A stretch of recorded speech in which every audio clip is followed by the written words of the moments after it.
Oh, because Emily shared, so that means you guys got to share. So, They're like, go count with Emily. Okay, I'll share. okay. Okay, your soul needs to honor your path. Yes. Yes, your soul needs to honor your path. Let's acknowledge her, and then I want to say something about that.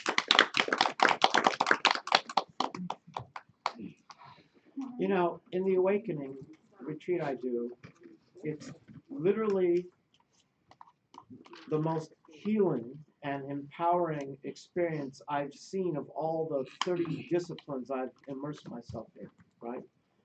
And it was kind of strange because my first mentor, Mel Wasserman, when I was 18 and moved into Sidhu Foundation, lived there for 3 years.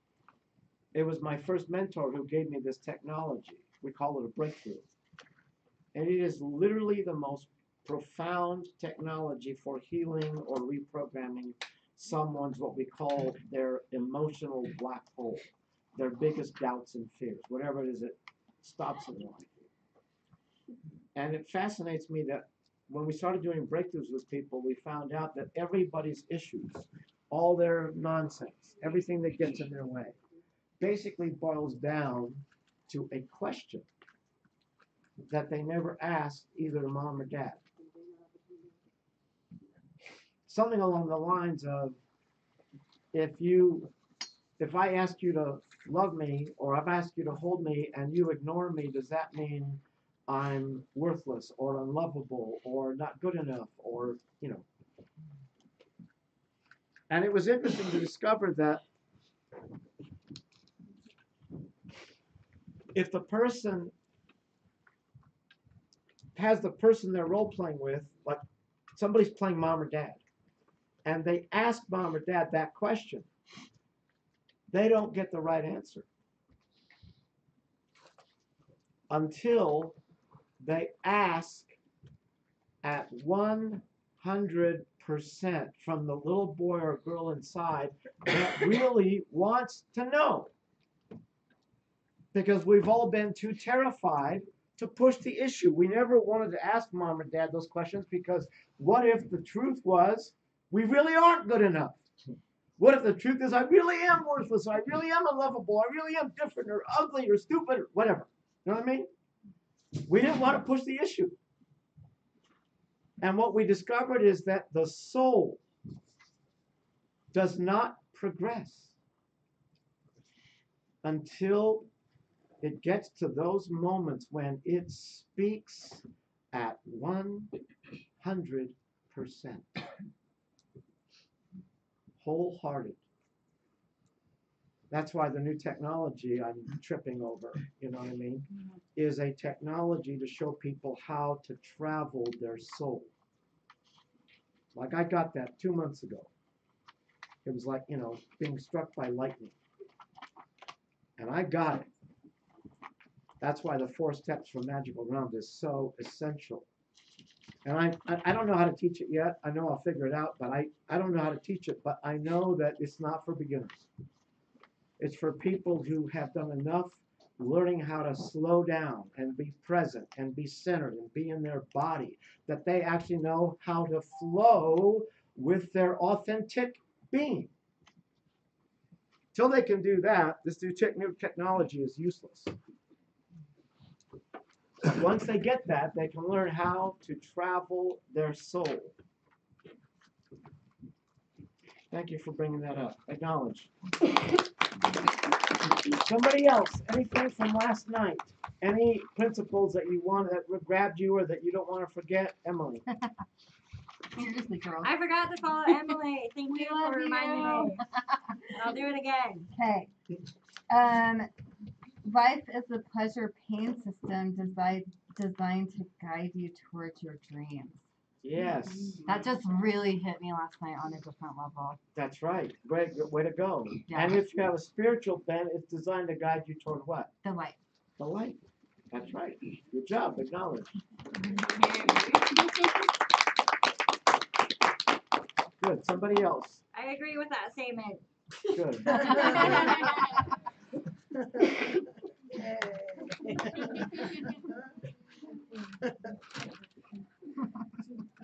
I would love to hear from everybody. I know that all of you took some notes last night. You kind of liked a couple of principles, so, raise your hand and I'll call on you. It's always an opportunity to actually raise your hand and participate. Okay, Joni? Do everything as if my dream depends on it. Yes.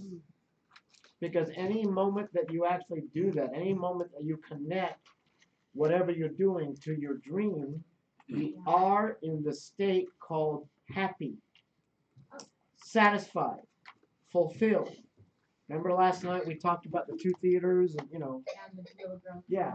And most people spend 80 to 95% of their life in the fear-based theater, going through the motions and all that stuff.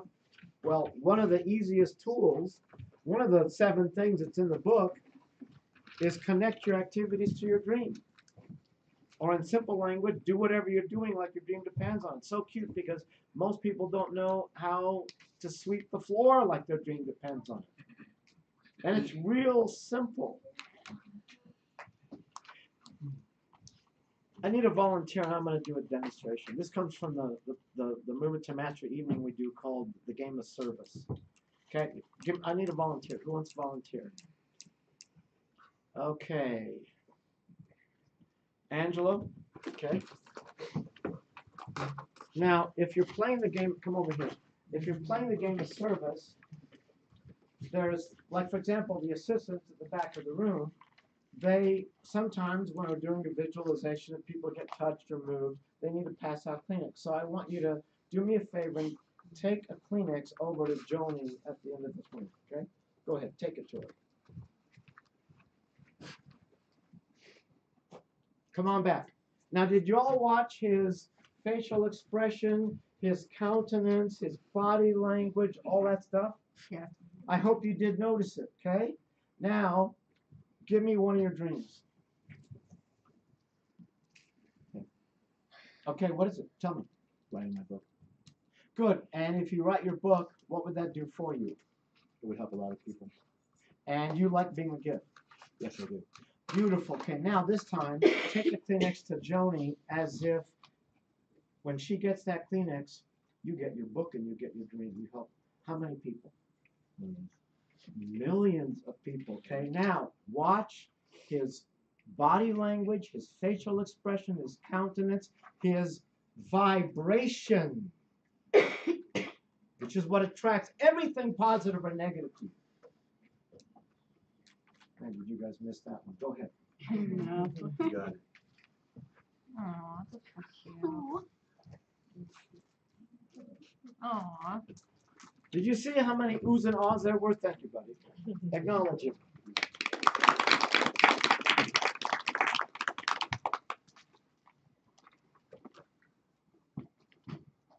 And Werner tells this great story about how one time when he was pulling up, he was going to do an event with, I can't remember, 30 or 40,000 people in a big stadium and all.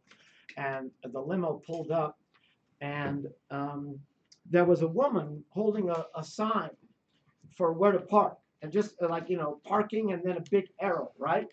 And it was like, it was obvious to him that this was the caliber of human being that could have been like the CEO of a Fortune 500 company, right?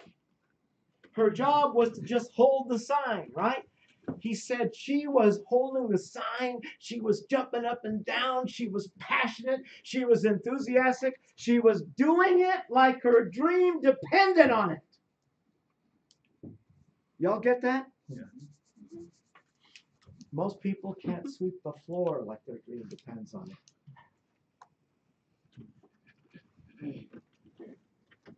Anybody else?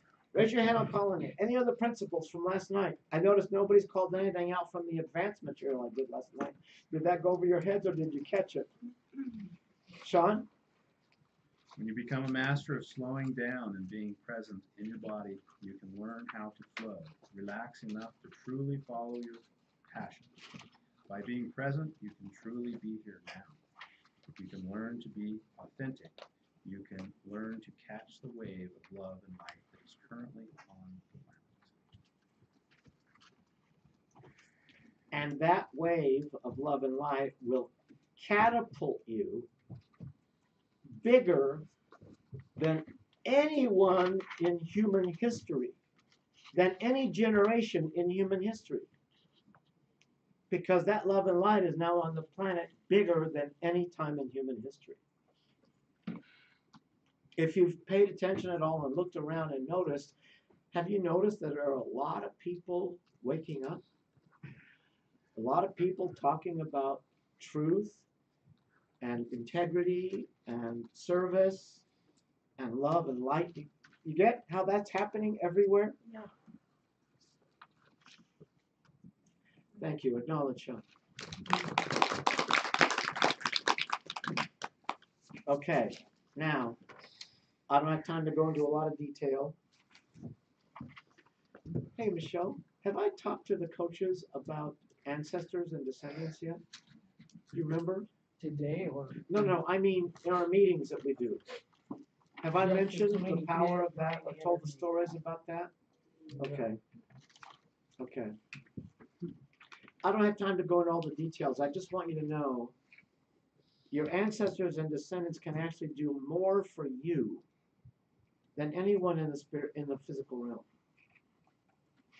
Okay? Just if you could take that on faith. I'm going to give you about 30 seconds, and what I'd like you to do is I'd like you to set your own intention in your own words that your ancestors and descendants will have direct access to any value that you experience this week. Okay, do that now. 30 seconds in silence.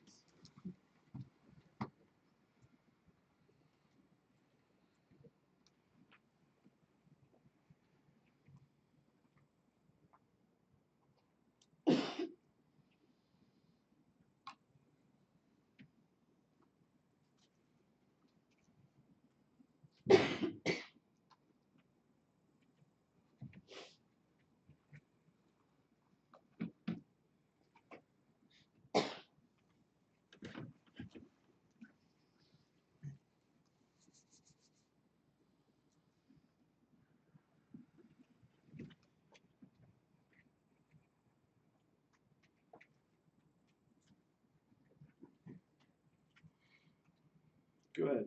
Thank you. Okay.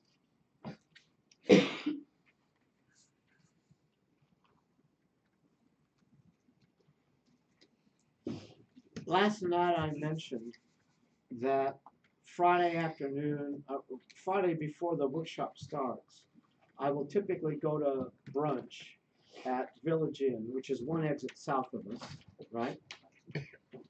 And I'll usually offer a couple of topics. And I'll give you a choice, okay? I'll either talk about mystical, extraordinary, spiritual type stories like angels and stuff like that, right? Or I'll talk about techniques for how to do what I do in front of the room, kind of like a training for trainers, for presenters, for speakers, and how to make the magic in the room happen, okay? So, if I do the topic about spiritual, mystical stuff, how many of you would be willing to join me for brunch tomorrow? Let me see a show of hands. Okay, one. What time? Oh, 10:45-ish. Okay, I'm an ish kind of girl. me too. Me too. Okay, get your hands up. I didn't see them. 1, 2, 3. Okay, good. How many of you? Oh, 4, 5. Okay, how many? Joni, did you raise your hand? Yeah, if you can. Huh? Yes. Okay, 6. Okay, good. How many of you would come if I do the topic about trainers of the future presenting how all the magic? How do you create the magic when you're in front of the room? Get your hands up. Raise your hand. 1, 2, 3, 4. Okay, I tell you what. I'll do a couple of mystical stories and a little bit of trainers of the future stuff. Okay. I'll try to split it up a little bit because it looks pretty even. Okay. Okay. If you want to, Derek, you can just grab a chair. There's a chair right there behind you. You can just join the group until you have to leave. Okay. Because it doesn't work for you to be on the table. Okay. But you can sit in a chair. Okay. Thank you. Okay. Now, we get to talk about agreements. Now, you know what happens subconsciously when I say the word agreements? You all subconsciously go back, oh, Derek, I can't have you there, so I get to the music table. Can you either put that chair where Is it by Tina me, buddy? is? Okay, Over here? great, thank you.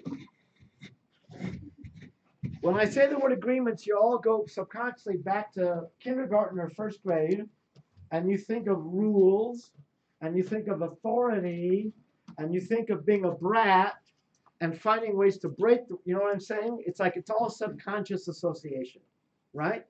So I want to give you a little bit of interest in the value of agreements. I'll try to give you 40 plus years of my experience so I can hopefully save you a couple of decades of the heartache that I've had to go through in my life, okay? Now, I love Warner's quote about agreements. He says, and rules, he says, there is only one rule in life. There are no rules. Only from that perspective do all rules make sense. Now let me tell you what he means, okay? My favorite example is Bruce Lee, one of my heroes, okay? Now, most of you are probably not old enough, but when I was a kid, we would watch a show called The Green Hornet, but we never called it The Green Hornet Show. We would call it The Kato Show, because Bruce Lee was Kato, right? And they wouldn't let him take off his mask because he looked too oriental. Right? It's amazing it was that recent ago, right? And we would watch the show religiously because every episode, Kato would do something like kick the ceiling, you know, miraculous stuff, or break a table in half, and we just loved it, right? Well, years later, I found out that Bruce Lee challenged the Chinese mafia. It's because he challenged the Chinese mafia. Then he wrote a book that explained to all the martial artists that you should never get married to one style of martial arts, because any one style will not necessarily be the best thing you can do in any given situation. And his motto was, be like water, be fluid, right? Well, at the first international karate tournament, he had been hurt, and that's why he wrote the book. And then at some point, they wanted him to speak about his book because it was kind of stirring up a lot of stuff in the martial arts community. Now, this is the first international karate, tournament. Okay, so the best martial artists in the world are in San Francisco at this tournament, right? From all these different disciplines. And he's talking, and people are booing, right? Like, no, my martial art is the best, And finally, people start chanting, prove it, like they want him to fight, right? And finally he says, okay, I'll beat any man in this room in 60 seconds. And of course, come on, right? Well, in the movie Dragon, they show him, beating a guy at the last few seconds, kicking him out of the ring,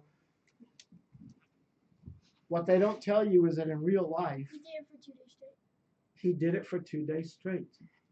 People kept challenging him, and he kept beating every single person within 60 seconds. The best martial artist in the world. Okay? After that tournament, a producer came up to him and said, hey, listen, would you like to do that on TV? Because I'm about to produce a show called The Green Hornet. We need, someone who's martial. So that's how we got the gig. Well, during that show, he said, I got a great idea for a series called Kung Fu. Right? Now, some of you may not remember, but when I was a kid, anybody who remembers that series, man, we watched it every single time because it was like, okay, Derek, you can get to go. Was that the one with David Carradine? Grasshopper. Right. Remember how you'd wait for when he goes back to the monastery and he's teaching all these great lessons, and then some cowboys are trying to jump him and he kicks their butt. You know. It's great. Good stuff. So he revolutionized martial arts. He created the first big Hollywood movie, which was called Enter the Dragon. Okay? And his whole message was, there are no rules. Only then will the rules of any martial arts make sense. Right? So now I want to tell you that, I think in your hand, let me see if it's in your hand. I'm sure it is. Ah, the next page, 5, page number 5. The 7 steps of self-invalidation. Now what I want you, everybody right now, think of an agreement that you've broken recently as you can. Any agreement. You were late, you didn't return a friend's CD when they lent it to you, you know, you wanted to go to you told a friend you would go someplace with them, but then something better came along, and so you made up a story, right? You know what I mean? Everybody, okay, as soon as you have a broken agreement, just raise your hand so I know how the room is doing. Raise your hand and then put it down. The tiniest, littlest broken agreement. Okay? Good. Keep going. Okay, now, these are the 7 steps that you go through subconsciously every single time you break an agreement. This is how you invalidate yourself. This is how you keep yourself small. This is how you keep yourself from showing up, shining, and being the gift that you came to be. People have no idea how much it costs them to not be their word, to break their agreements. That's why when Tina said, "What time tomorrow?" I said 10:45-ish. Because I dare It's any of interesting, you. I was late this evening. Yeah. And I don't normally drive in the traffic, and Yeah. so I planned better today. I thought I was doing so great. And then as it became clear that I was not going to be here, I started doing this. I was such an asshole. Yeah. And there was nothing really. You never said to me, "Tina, you're in a lot of trouble if you walk in that door late. You're a real piece of crap." Yeah. None of that. But I just started Yeah, I was yeah. fighting it out, man. Yeah. From state to, there was an accident, so I had my excuse already built in.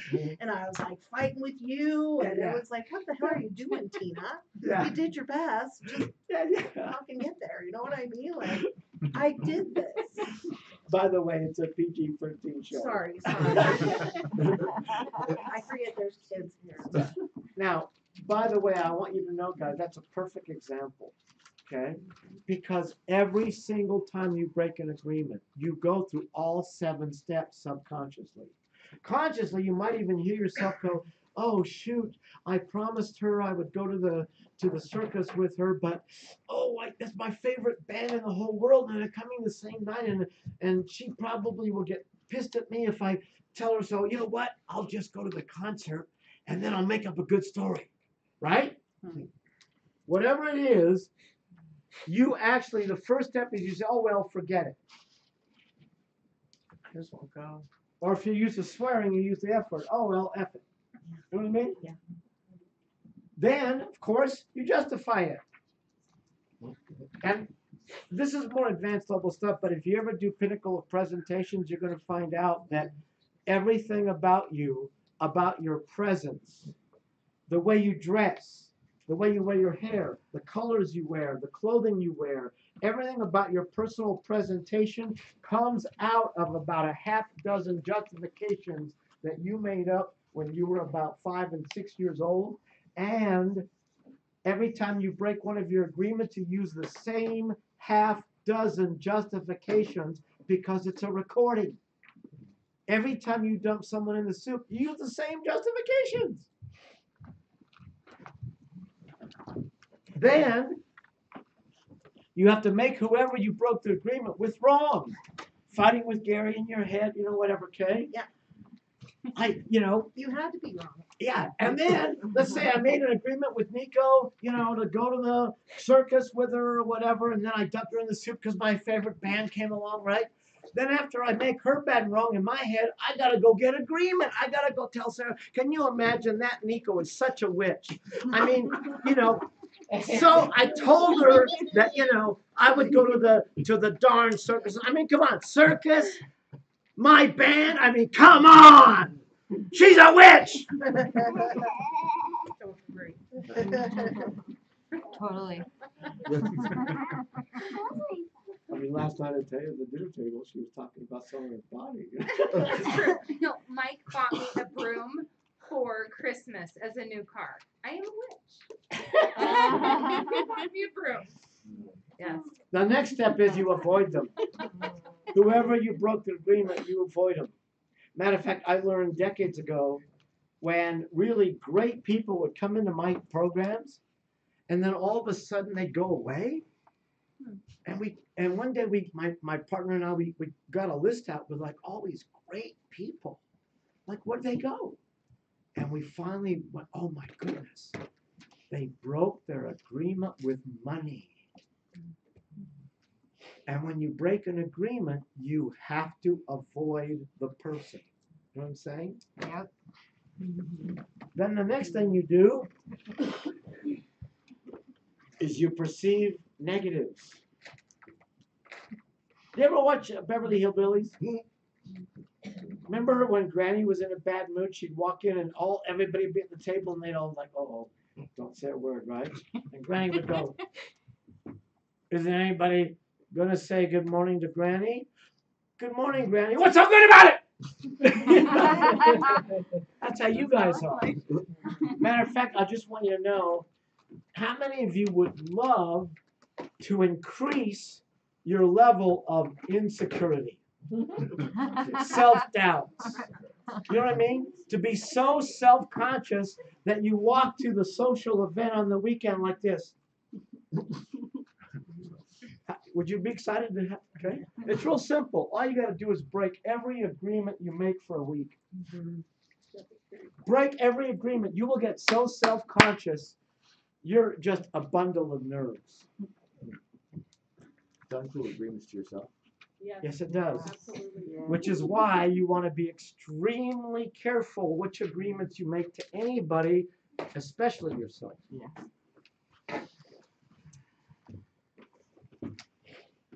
That's why it's very hard for anybody in my life to get me to make an agreement.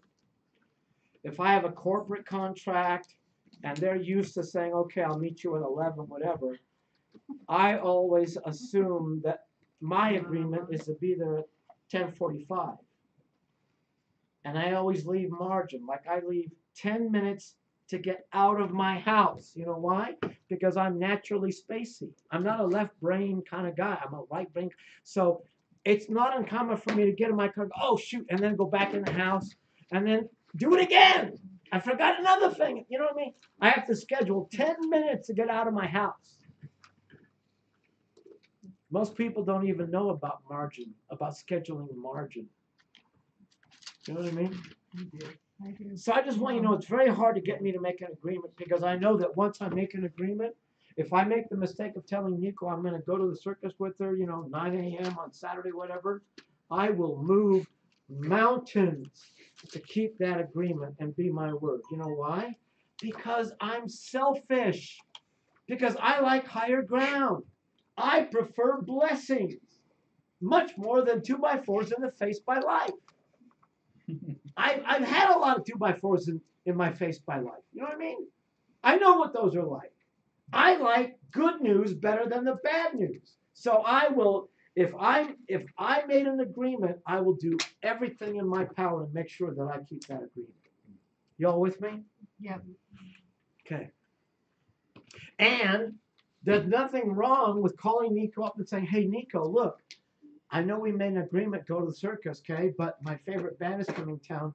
How would you feel about letting me out of that agreement? Now, if Nico says, yeah, it's okay, I can find somebody else to go to the circus, I'm good. I renegotiated the agreement. Nothing wrong with renegotiating anytime you want. If I ever can tell that I'm going to be late, I will call them up and say, hey, listen, I think I'm going to be about 10 minutes late. Can that work for you? Sure, bam, I'm good. You know what I'm saying? Okay. Last thing I'll teach you about agreements. There is a tool called listening for certainty. This again comes from the material we do for the Movement to Mastery program on the night we do Game of Service. This is a phenomenal skill. If you have any interest in being a leader or being a manager or being successful in life, this is absolutely essential, okay? Because most people don't realize that if I make, let's say I make an agreement with, let's say I'm trying to get Tina to volunteer to come and assist during this workshop, and I say, Tina, I really need some people on Friday. Would you be willing to be at the back of the room and assist and help us out Friday from noon to say 4, whatever? And Tina goes, yeah, sure, Gary. I want you to know that when you hear Tina say, yeah, sure. You know whether she's sincere or not. You have to lie to yourself to pretend like you believe her when you know she's full of it. By the way, some of my best friends are full of it. I learned this especially from my sister Lori, who when we were doing staff meetings, we would ask each other to make commitments and agreements, whatever. And at some point, Lori really got about listening for certainty, and she would stop us every single time. Yeah, I heard you say yes, but I didn't get certainty. And then we'd wake up and go, well, actually, what's going on, and then we tell the truth. Man, it really brought it home because she did it like every week for, I don't know, months.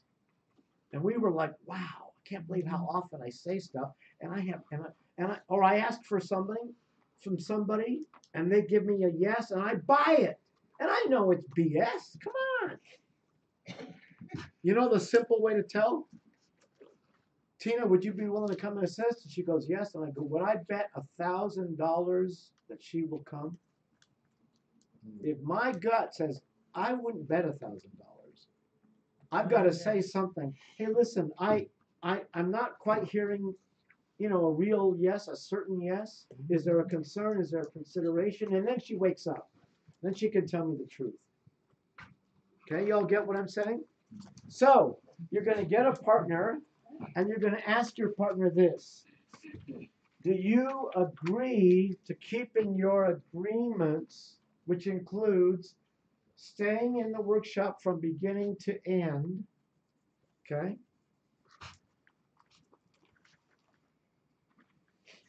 Before I do the exercise, I got to do one more thing with you before I have you do this exercise. I was trained as a therapist, although I'm not a therapist anymore. I consider myself a life coach because the paraprofessional tools have gone way beyond traditional therapy. But when I was a therapist and now as a facilitator and a coach, I would actually rather that you not do this workshop. If what? Than to say that you can count on yourself to be here until the end and you really can't count on yourself. You know why? Because it's like, one time I did a ropes course where they had us climb up a cliff that was 200 feet high. Yeah. Like we had ropes and everything on us, but it was like climbing straight up on a cliff, right? And the trainer said, look, guys, if you say, I'm not going to do it, and you're at the bottom, great. If you get to the top, you say, well, that was really interesting, but I don't think it's my cup of tea. I don't think I'll do it again. That's okay. But if you get halfway up the cliff and you realize you're not committed, not a good time to change your mind. Well, the same thing's true of any experiential workshop that actually has agreements. The reason why experiential workshops are so valuable because your soul and your subconscious recognizes that here in this room there is value. And because your soul says, hey, there's some value here. Now, especially as we get you feeling safer and safer and safer, your subconscious is going to say, hey, we got a chance to really deal with some stuff. And all of a sudden, it's going to bring stuff to the surface that you might have been kind of like dancing around or avoiding since you were 5 or 6 years old. You know what I'm saying? So it's great if you can make a commitment and you really believe you can count on yourself.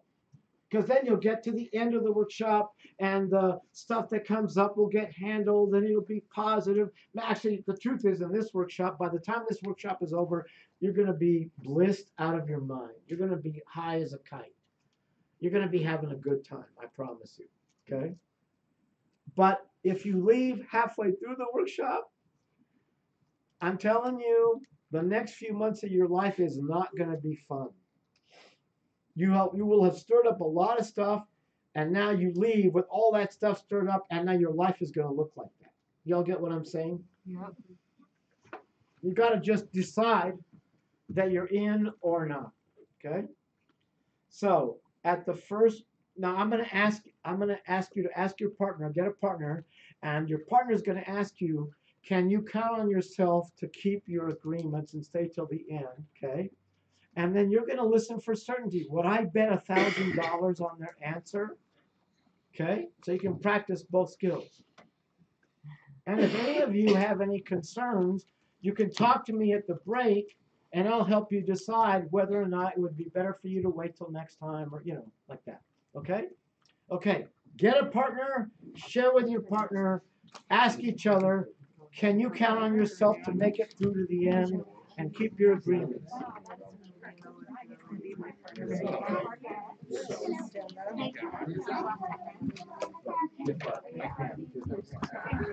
Yeah. All right. Can you count on yourself to keep your agreements? I know. Absolutely.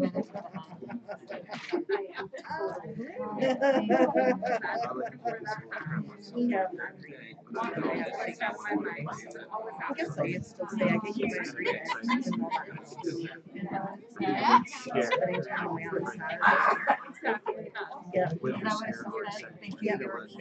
Yes. Oh, you rock. You rock. Yeah. Oh, and is that a rock? Yeah. Good, it's rocking out. Security. I want to give her this now.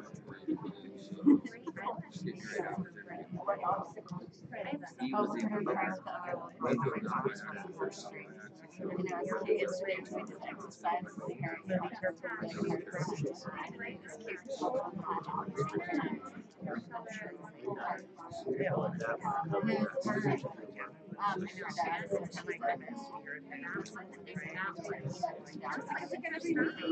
oh my God, Mike is this one. Craziness.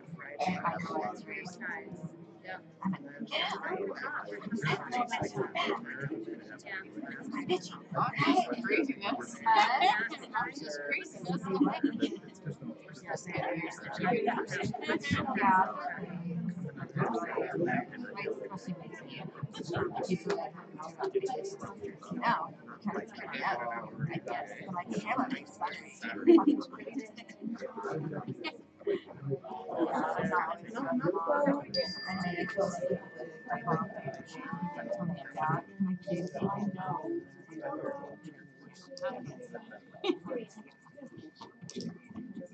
Okay.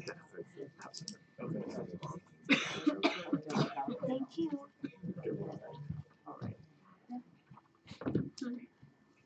So if you felt like your partner didn't get it, or if your partner says I didn't really get it, that you were solid, then make sure you talk to me at the break so we can decide whether it'd be better to wait till the next time. Okay? Great. Thank you. Okay, now I'm going to teach you a tiny bit about parenting.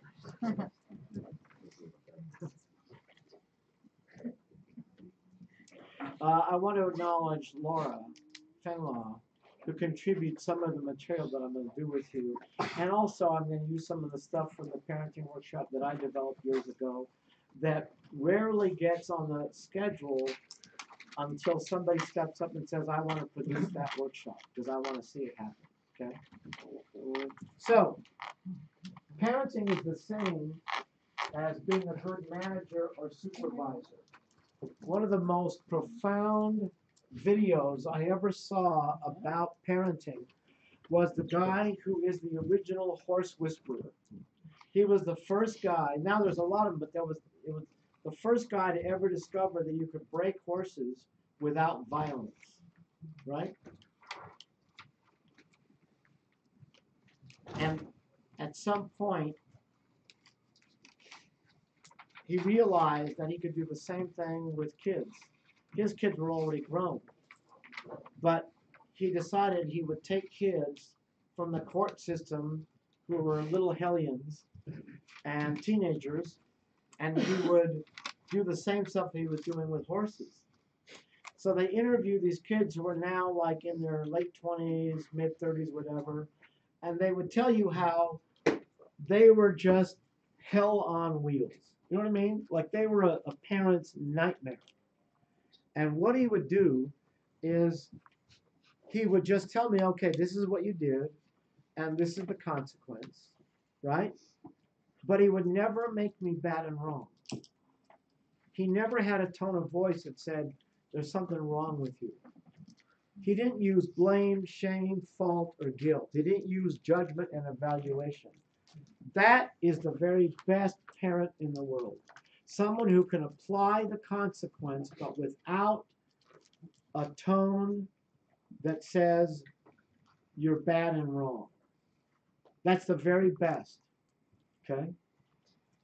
Like, if the child wants music and there's a record player and they happen to trip over the cord, they do something that doesn't work, and you walk up to them and you go, did you do that?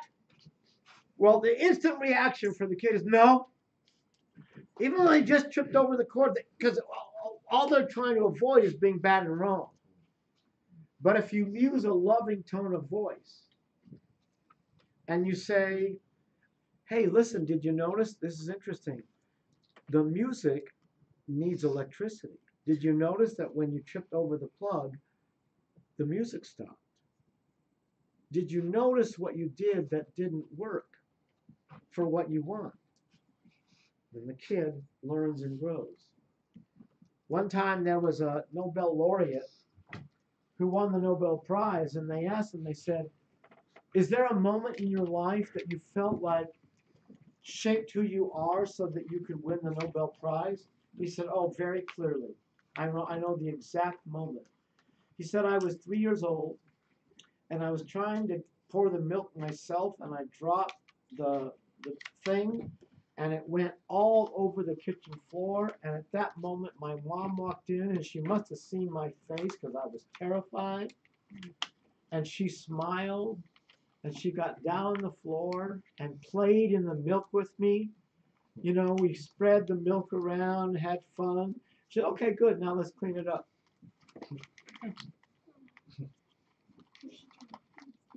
And I learned. The little girls in the room like that.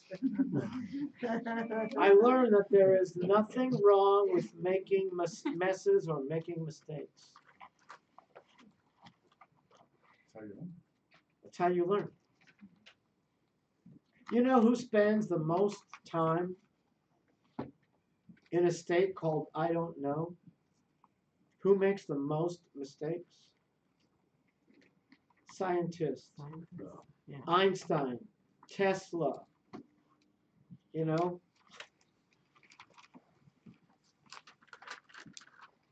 Success is not a function of how you play when things are going well.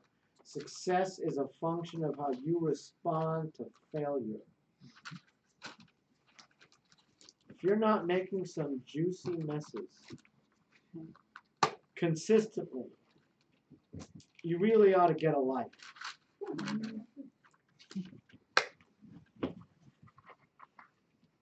So, I'll teach you something that Laura taught me. And this is actually scientifically based on research. Scientists discovered that in order to make a relationship work, you have to have 5 positives to every negative. A negative can be anything that the person can interpret as criticism. With teenagers, it can be a negative can be simply, can you clean your room? Teenagers.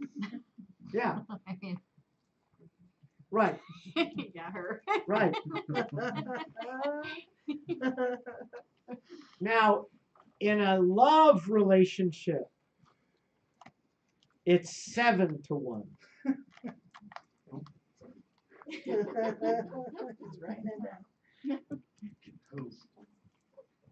Now, one of the skills I gave when Laura taught me this, I would have clients who really wanted to, make it work with their kids and, and their love life or whatever. And I would say, you know what? This week, between now and the next time you see me, I want you to use your left hand for the positives and your right hand for the negatives. Every time you do a positive, do that with your left hand.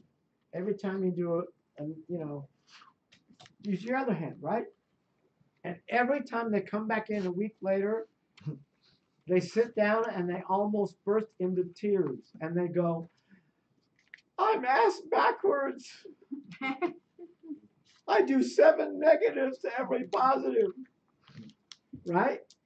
That's why last night I said, you guys, at this stage of your game, you're really not capable of having an intimate relationship. And it's not your fault. You know what I mean? It's not about blame or shame or fault or guilt. You don't have the skills. It's that simple. You don't have the skills. Okay? It's not about good or bad or right or wrong. You don't have the skills. 7 to 1. Okay? And I want you to know I have several experiences in my life. One time, Laura and I were having a serious talk, and she said, Garrett, you haven't been doing the 7 to 1. I said, you're right. I need to do better. So I started doing that with her and all the kids. And it blew my mind how quickly all of them reacted to me differently. And then I watched Laura. Laura and my sister Roseanne are the 2 best parents I've ever met. And Laura's kids, she can ask them to do anything. I want you to be home by 11, or I need you to do your homework, or I need you to play with Derek, or whatever. She can ask the kids for anything, and they will do it. You know why? 7 to 1. Did you find that it shifted you as well? Oh, absolutely. Because Seth made me do it as a part of the house. It's impossible to have to do that and not have a shift. Yeah, it's really intense because I'm trying to be more positive. Well. The best thing I ever did for my son Eli.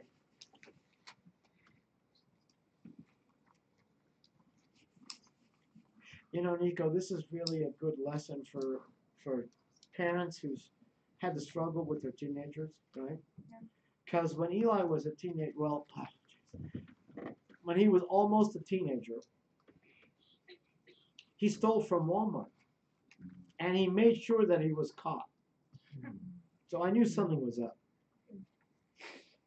And I said, you're going to be doing housework until I get the truth from you. So after like 3 days of doing housework, I said, okay, here's the truth, okay? Look, I want to be a hip-hop star. But in order to be a hip-hop star, you got to go to jail. And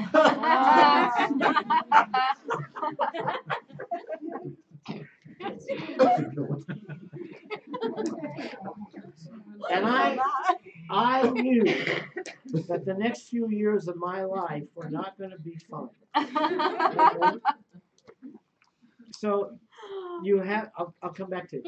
You haven't lived until you realize your teenager is out all night long, and he recently got beat up by a gang members, right? And you don't know if he's lying dead in the street somewhere. And you're out looking for him till 4 in the morning. You know what I mean? Okay. Now, just for context, I want you to know now, he quit a $70,000 a year job to go back to college. He gets straight A's. He eats healthier than anybody I know. He works out 3 or 4 times a week. You know what I mean? He's doing phenomenal. Okay? But I'm telling you this because, you know, no matter how rough things are with a teenager, there's always hope. Okay? Thank you. Best thing I ever did for Eli was when he was 1 year old. Matter of fact, when he was 3 years old, he'd be in the living room and I'd have friends visiting. We'd be talking and have a good time, you know. He'd be playing.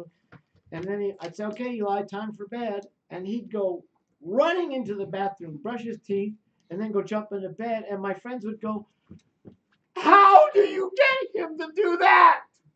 Right? They couldn't. I said, real simple, okay? When he gets in bed, every night I say, Eli, don't you think I am the luckiest daddy in the whole world? Because my little boy is so beautiful and so smart and so talented. And I go on like, you know, a dozen things or whatever. And then I'd say, how was your day? So bedtime means time to get acknowledged and connect with dad. You get what I'm saying? Second best thing I did with Eli was I taught him, because my dad had a temper. And even though everybody says, oh, I'm not going to be like my dad or mom, and you become exactly like your mom or dad, right? Well, when he was still in diapers, I remember I was late for a corporate thing and I couldn't get him, and I was a single parent, and, you know, I couldn't get him to cooperate, you know, and I finally lost it on him. And he said, you don't love me anymore, right? And I had to apologize. I said, Eli, you know what? It's not your fault. The truth is I have a temper, and, you know, it's my problem. It's not your problem. I love you to death. And, you know, I said, look, you know what I need? I need a coach. I need someone to signal me when I start to use the wrong tone of voice. Would you do me a big favor and be my coach? He goes, and he had to think about it. Okay. I said, every time you tell my tone of voice is going sour, I want you to say this to me. I say, Daddy, please change your tone of voice. And I promise you, I will stop, take a short time out, and then ask you for what I want, right? So the next day, now, you know, he's still in diapers. You know what I mean? I figured, and I thought, well, you know, he's too young to get this, so he's probably not going to get this, right? The next day, 5 times, he signals me, Dad, change your tone of voice. And my instant reaction would be, I wasn't, and then I look and I go, he can tell it before I have a clue. You know what I mean? He can tell I'm using the wrong tone of voice way before I even have any idea. Those are the 2 best things I did for Eli. Okay. We got the video? Great. You have a question? Oh, yeah. Go ahead. Question. I'm just trying to wrap my head around the 7 positives. You're going to get any affirmation with the person that you're speaking with, or just maybe show you? You know, I really like your shirt. That's a nice looking shirt. See, that's one. Oh. Oh. Thank you for asking the question. That's 2. It's any positive. It's any little tiny whatever. You know? It can be as simple as, hey, how was your day today? I'm really interested. See, that's a positive. Any interaction that isn't negative is a positive. Do you like your friends? How you doing? You need some help with your math? I'd be happy to help you. See? See, that's not a positive. That's him tricking me into doing his math. No, I didn't say I would do it for you. I said I would. I tell him that, but he's like, I still don't get it, Dad. And I'm like, well, you gotta do it, because they do it differently than when I was a kid. And so I'm like, this is how I do it, and then gets the answer, and then, thanks, Dad. But I can So he tell, gives me a I positive can tell answer. that you're letting him manipulate you. Yeah, I am. So just be a little more strict. I'm sorry. I just want you guys to know the worst parents are the wimpy parents. If you're not good at drawing boundaries, you're raising drug addicts. I'm not kidding. Okay? You have to know how to draw your boundaries. And I'm not saying that you punish them. I'm saying Can you say that again, slower? yes. The worst parent. The worst parents are wimpy parents. If you're a Minnie Mouse or a wimp, if you're not good at drawing your boundaries, if you're not good at saying no, you're raising drug addicts. You're raising kids who are going to be slammed by life because they're going to think they can con life into, when you were learning how to walk, gravity didn't say, well, I'll let it go this time. Every time you didn't know how to master gravity, man, you found out quickly it didn't work, did it? It didn't judge you. It didn't make you bad wrong. It just said, that didn't work. If your parents would have been like gravity, you would be masters of life. And I'm not saying there's a rule about it. I'm not saying you stick to it every single time. I'm saying there's times when I'll let Derek have his way or, whatever. I'm just saying, in general, you want to be solid with what works and what doesn't work. So keeping your word. So if you say, okay, you do this, this is going to happen, and then you don't do it, that's reinforcing. Absolutely. bad behavior. Absolutely. Yeah. The world's best parents are like this. Here's worst parents and best parents. Worst parent, if you do that again, you're going to your room, okay? What's the kid's job? Do it again. Do it again. That's what they get paid for, right? And then you say, and then instead of taking them to their room, you sit there and go, why are you doing this? And you pay attention to them when they do something that doesn't work. Or you take it personal. Why do you always do this to me?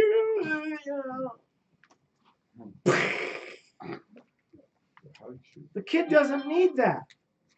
The best parent, you do that again, you're going to your room. Okay? Does it again? Right? Good. Okay, we're going to your room. I got it. We're going to your room. I hate you. I got it. We're going to your room. Okay? Bam. Let me know when you're done. Okay? No attention. Just solid consequence. This works. This doesn't work. No bad and wrong. This works. It doesn't work. It's that simple. It's correction without judgment. Okay, now the video I'm going to show. Oh, Alice, go ahead. Can we acknowledge everybody who just contributed? Thank you. Acknowledge. Yay. We're gonna show the video. Now the video makes a strong point. Sometimes, especially teenagers, they want someone to relate to. They really want someone to listen. And the mistake we make, especially men are famously, okay? Men think when a woman wants to talk to them about a situation, no, they think that they're supposed to fix it. So instead of communicating, instead of listening, instead of, oh, I get how that must be rough, and I can see how you'd feel that. And, instead of just listening, well, what you could do is this and that. They want to fix it.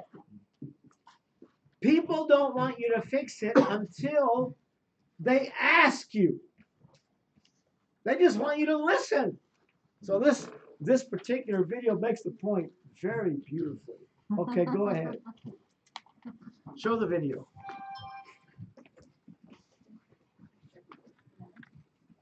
And sometimes it feels like it's right up on me, and I can just feel it, like literally feel it in my head, and it's relentless, and I don't know if it's gonna stop. I mean, that's the thing that scares me most, is that I don't know if it's ever gonna stop.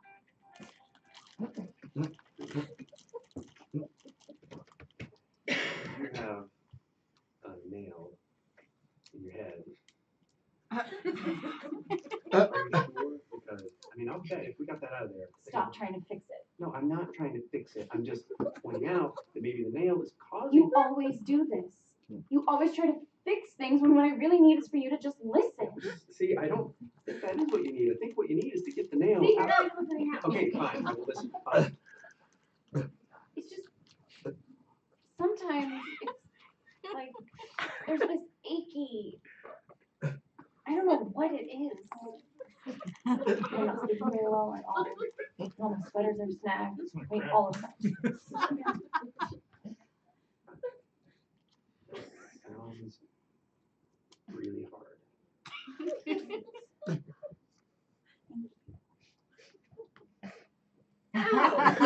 Hold on, if you would just Don't. I love that.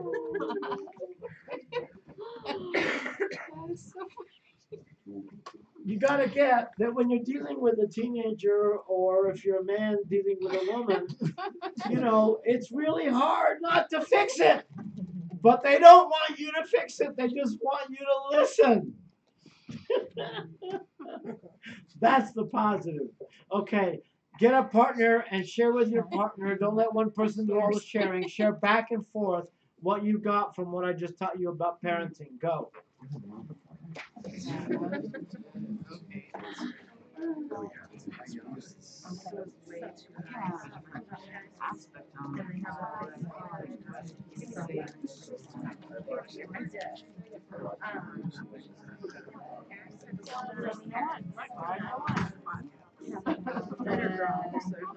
You notice how when you're out there, and Jeff even said that not return our calls, correct? Did he come with anybody saying no. I haven't told you one thing. You know what? I think he might have called you. That's where I have to been. Try one more time. I don't need to. Oh, you know what? To just, okay. So, who decides? Anybody else? That's it. Things that all in the text. So because you notice how out there it is, it's all like the first time I got the neighbors, it was like, okay, ouch, right? But the second time, because you did get 7 positives, in between those negatives, it was like, oh, and then it was like, oh, really hard, right? And you notice that as you start to like walk down, right? Yeah. It's so important when you try to stop someone and say, I really want to hear what you have to say.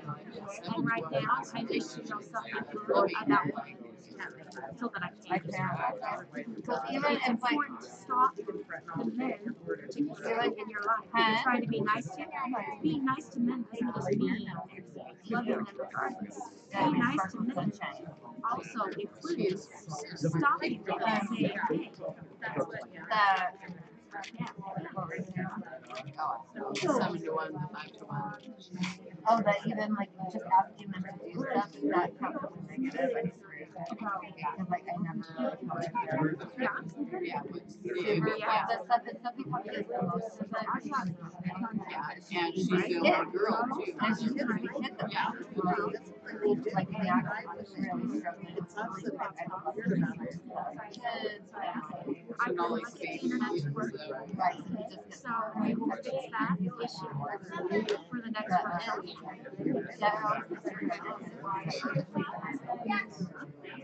No, I don't think that's very you wanted me to do something else. Basically, somebody has put a security code on our internet, and it's so it's saying that only people that have the security code can enter the site. That's for everybody else. Everyone else, not your loving. He did. He just didn't know. Yeah. Yeah. It's really interesting. It is sometimes so hard. You just get in that like negative mode. You just want to like say all that shit about everybody. Yeah. Yeah. Gosh, Mom. It's like, stop yelling at me. It's really like, yell at me. And I'm like, I don't yell it. Yeah, you know, exactly. Yeah, oh yeah. Yeah, and even at school and I was snappy. She's like, oh my gosh, Mom. She's snappy at that age. I know.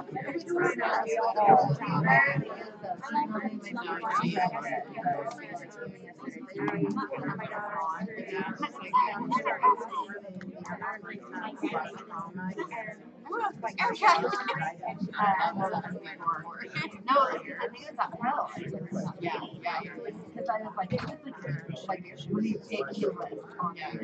Where is Oh no, we were laughing and I was telling our things earlier today. your what? She wants squirrel when you're starting. Yes, you totally can. Do you want one? What color do you want? The glittery orangey one? This one? Get that. And then I have some that are kind of gold, like they look pink and they look gold. When they're on, you can try that one. Yeah. Or here, try this one. That one's a little bit more the same color. Try those two and see if you like them. You want green? I've got green and some yellow. Do you want lots of them? Just let me know. Oh my God.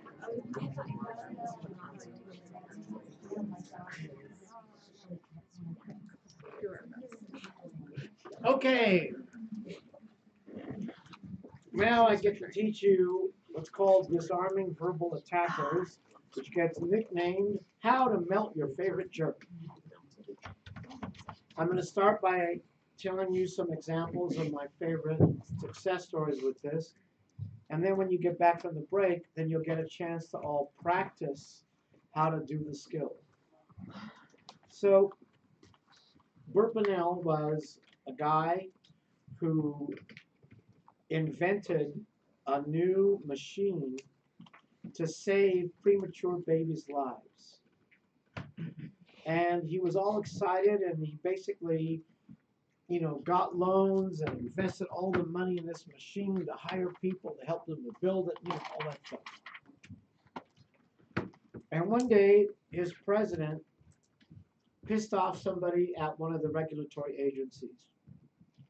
And he got a nasty letter saying, on this date, at this time, you're going to meet with 5 of our agents to determine whether or not your company gets to exist. So, he could just see his dream going out the window. Then, his wife was in this relationships course.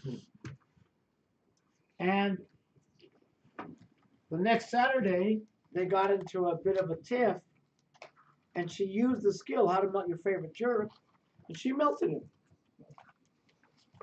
And he was about to walk out of the kitchen when he goes, wait a minute, what'd you just do to me? And she said, well, I learned it in the relationships course. So he called me up, and he said, when's your next relationships course? And I said, well,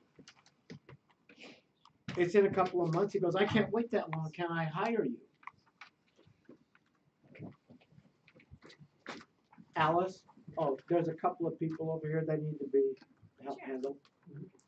Okay. So he hires me, and I go in. We spend a few hours together, and he got pretty decent with the skill, right? So that day, he meets with the agents, and when it was over, he couldn't wait to call me up. He says, Gary, you can't believe it. Within 45 minutes, they were saying things to me like, look, Bert, the law is this. Now, the way you can get around the law is you can do this and this and this and this. So they're literally teaching him how to get around their own laws.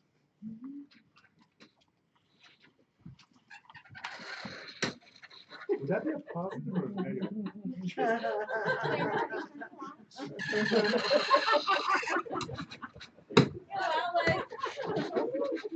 He's our comic relief.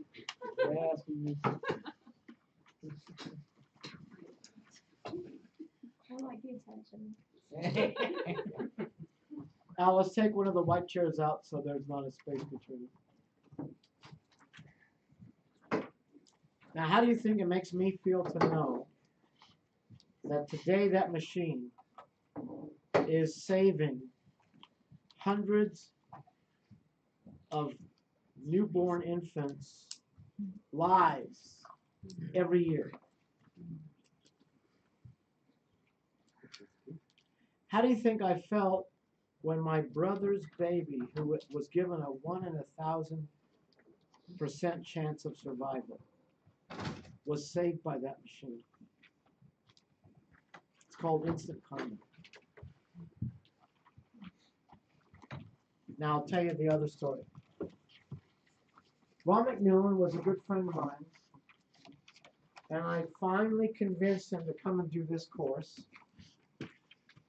And he, at the end of this course, he agreed to do the retreat, the awakening.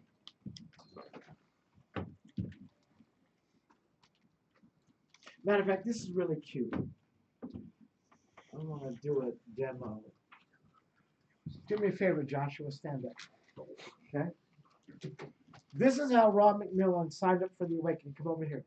Okay? You're Gary and I'm Rob McMillan. Okay? He said, look, Oh, man. You like that point. You know how tall Rob is. He's taller than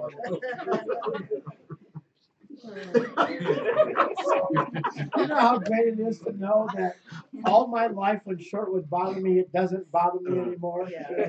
I'm short. Yeah. So Ron says, look, because back in those days, we actually used to do an awakening style breakthrough at the end of this relationships course. Okay, now we stopped doing that, but he said, look, I've seen something that I haven't seen anywhere else, and I really want to do the awakening, but I would be willing to do it under one condition. Okay, I said, anything.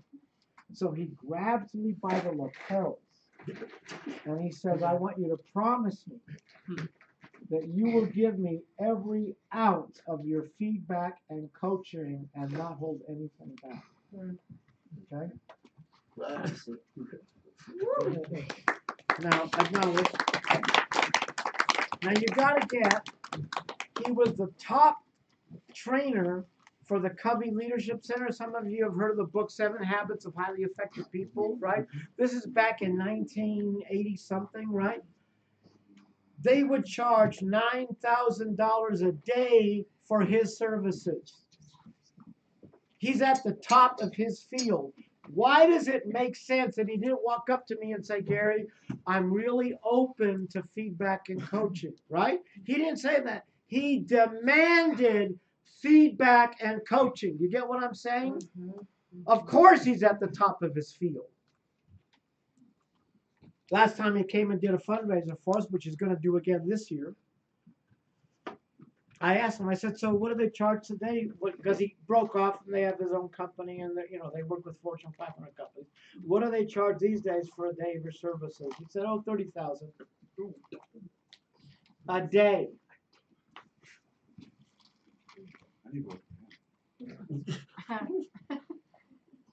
So Ron does the awakening.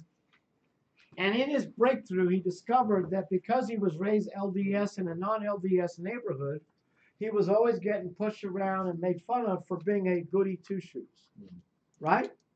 What he learned as a young kid was to apologize for being good.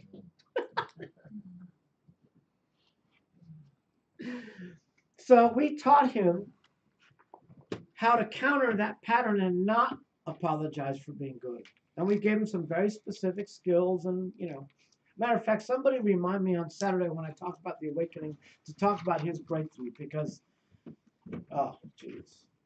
He was the first one who did ancestral healing directly. So now, after the awakening, the week after the awakening, AT&T, which is the biggest client Covey's ever had, is going to do a 4-day workshop to see if this is stuff they want to do with their program. And the guy in charge of 40,000 people is in the room, so everybody's walking on eggs, right? And at some point, halfway through the second day, the guy in charge of 40,000 people stands up and goes, "Look, Ron, I know you're a great guy, and I know that you have nothing but the best of intentions. But I've been sitting with this material for a day and a half, and I've made my decision. I just don't think this material is going to fit in my organization. And rather than keep everybody here for another, 2 days, I want to let people go because I've already made my decision." Now, Ron knew he had nothing to lose. So he walked up to the guy, he put his hands on his shoulders, he said something really powerful. He used this skill I'm going to teach you called how to melt your favorite jerk. And the guy melted. He turned around, he apologized to everybody in the room. He said, "I hope everybody gets behind this program." And Ron walks out with a contract worth $6.5 million. Now, how do you think it makes me feel to know that everybody at AT&T had the possibility of taking 7 habits of highly effective people? Much less the fact that him and Joseph then did the awakening and are now responsible for bringing 12 million people out of poverty.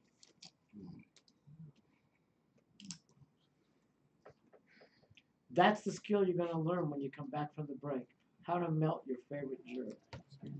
Which is also good for teenagers and husbands and wives and anybody else who looks like a verbal monster very quickly.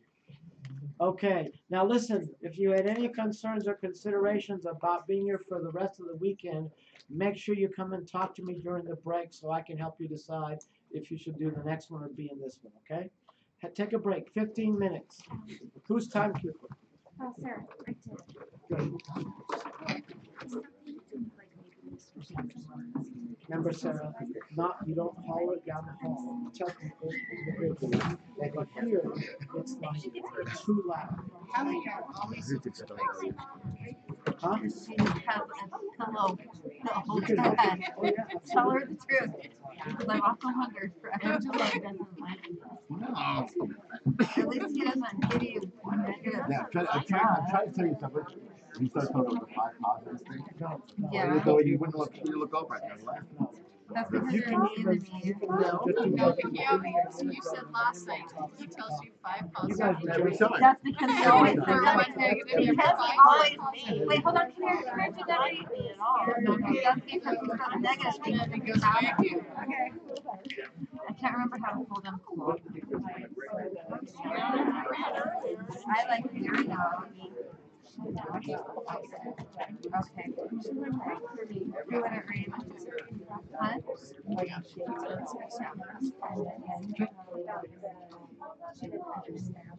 I didn't know that I was signed up for yeah, yes. I saw him Hunter. What? Tell her how it goes, right? Then you have to tell me 5 things. Oh, Which normally consists of this. one negative? No, this is how he does it.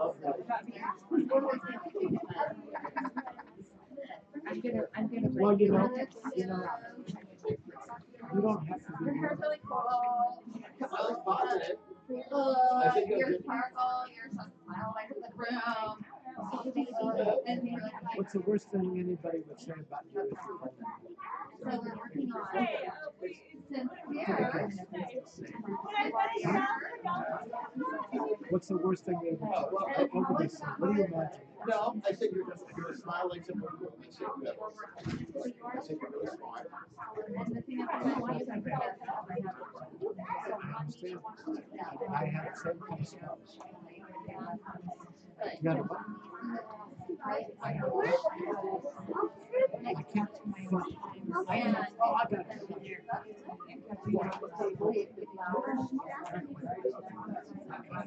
And you understand that there's none of that. No one's going to talk to you directly about anything that you don't want to talk about. Okay? So, but what's the worst? People would judge you. I'm over this. How would I say? Worst is It's good. Now watch, okay? Where are those type of judgments? Where else in your life is those type of judgments? Stuff that seems like out of the table. In other words, all the negative thoughts.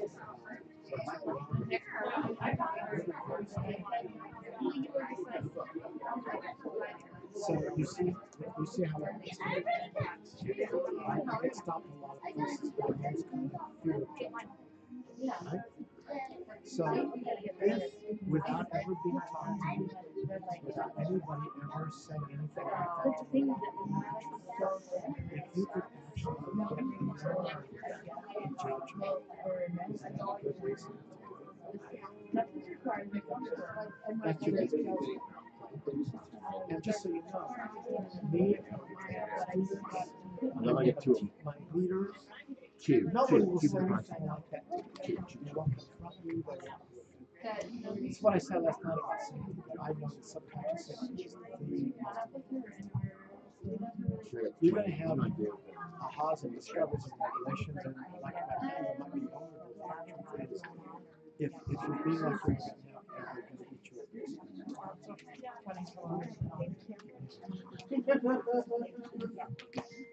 Thanks for getting that, Johnny. Yeah, I'm going to make some of these books. I'm going to tell you that. Okay, good. I have consideration on Saturday. 10 minutes! Oh, you have a I have my own, no, it's big. I have my own opportunity meeting followed by training. It's from 1 to 4, but I have to set up. I'll have to be in it downtown at the gateway. So it's a big chunk of Saturday. What's the latest you can do?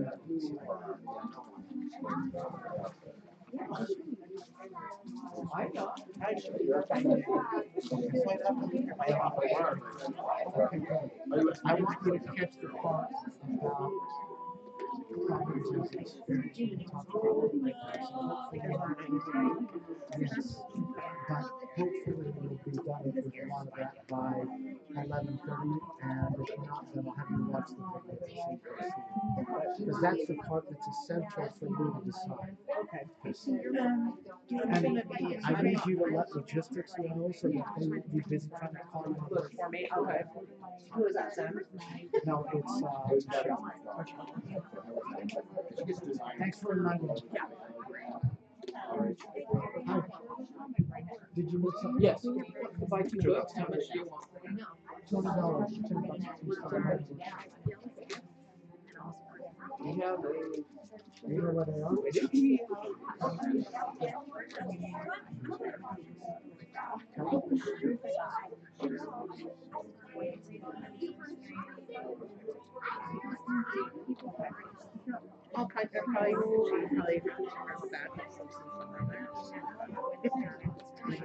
super It's not the same value. It's you can subdue it, but it's not the same as being a participant. So it's up to you. But you have to decide. But it's one in front of the other. Oh, okay. Like if you're going to assist, you should be sitting on the chair. So you're going to be a participant. That means all the way through, not change your mind halfway through. Okay, thank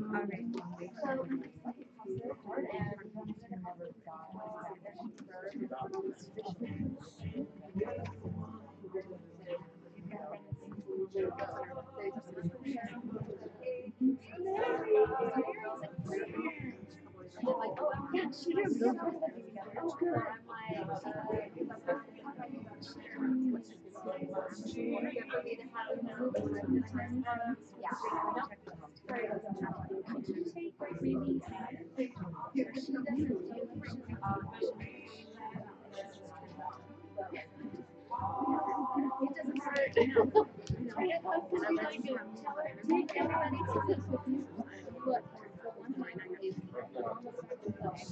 we're sure everything on that.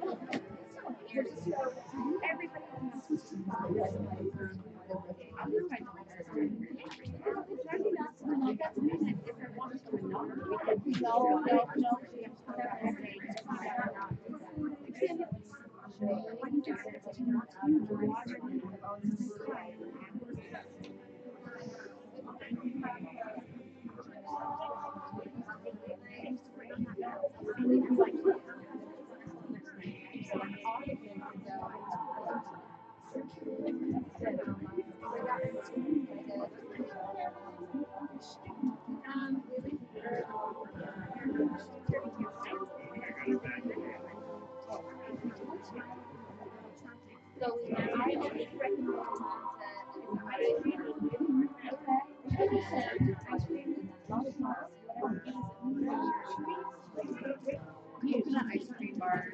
Okay.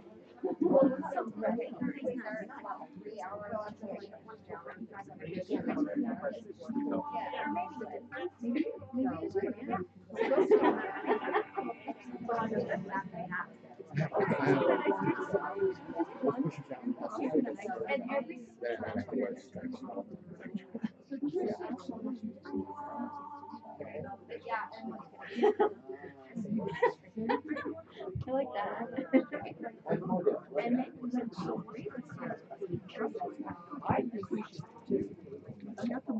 We're gonna be in there. Okay, so you're gonna do? And I need you. And she's gonna take it. Okay, so it's on the bottom. Okay, Around like 10 minutes. 5 minutes.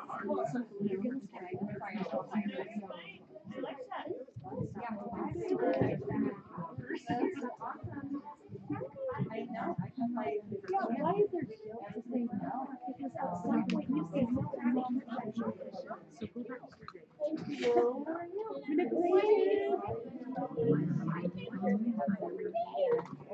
Did it? So I'm thinking of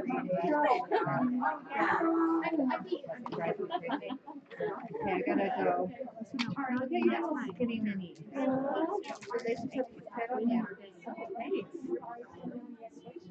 Right? It's like the weight loss plan. Either get with the new boyfriend or break up. Those are the two. Don't have to pick up the couch.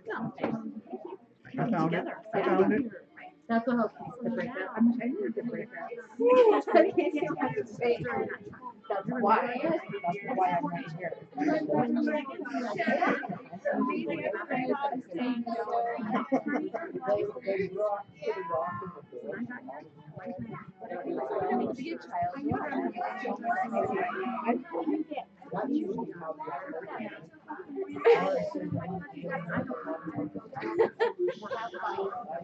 Right. Is there an opportunity?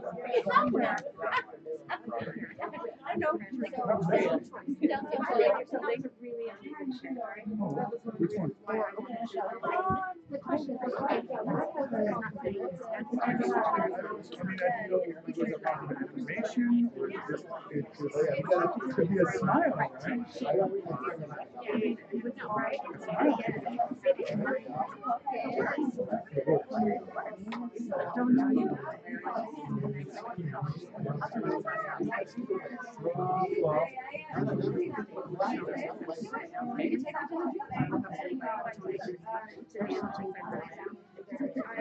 Well,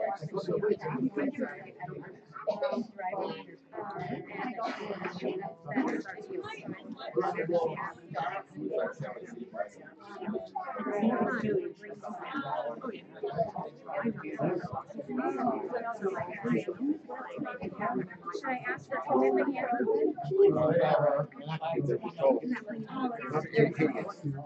Those are ugly and hideous.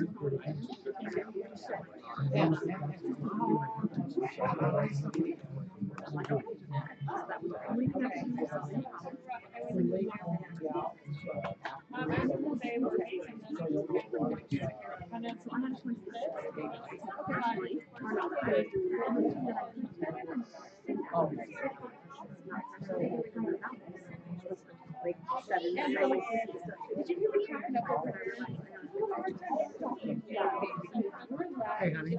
2 minutes. I know you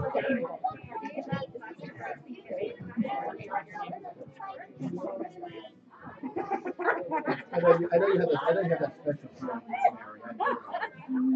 Oh, Mary. Oh, the girl.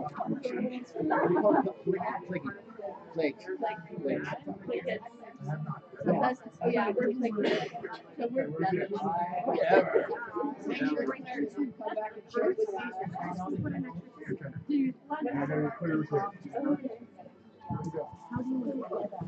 scary. I didn't tell her about it.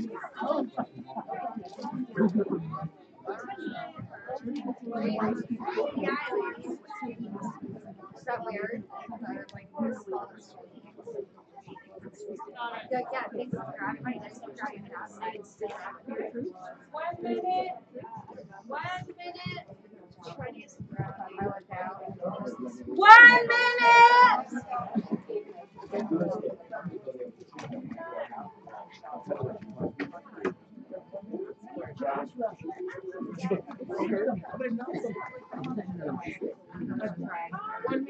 That's it. Nothing. Alright. I'm ready to take my counter. If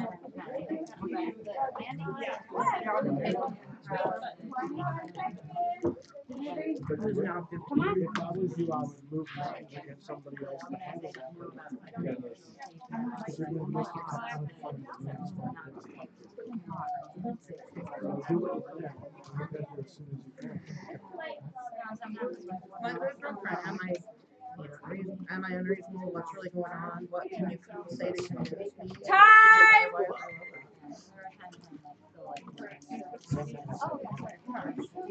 If you can move that to make it bigger, have it handled and do that as well. But both of these are up to pieces now, so they don't get kind of color. She knows the trend. I give her the thumbs up.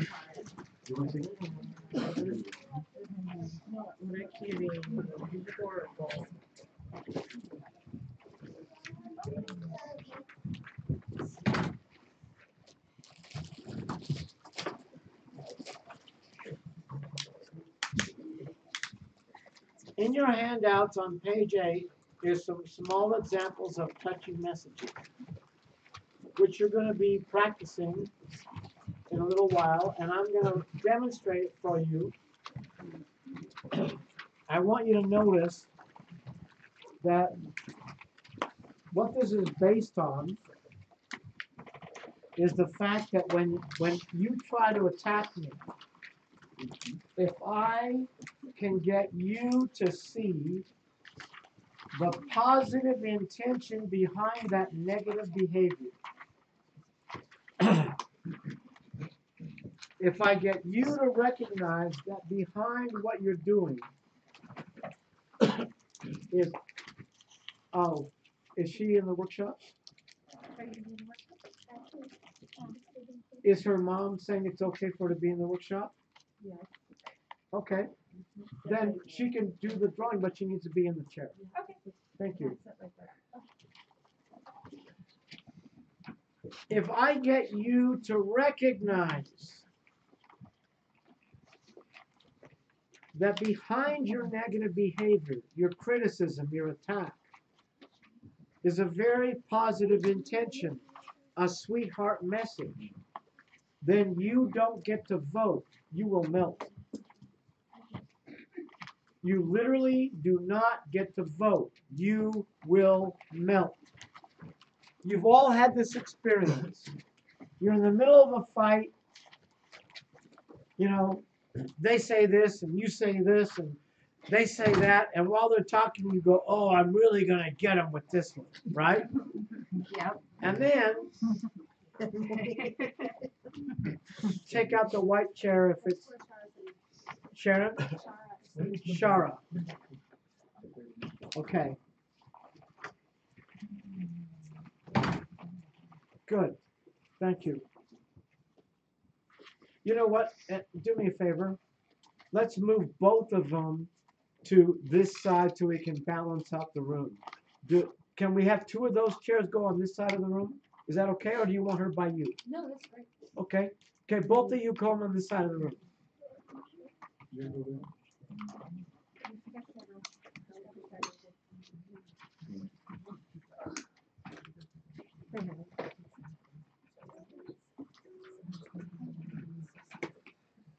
Thank you.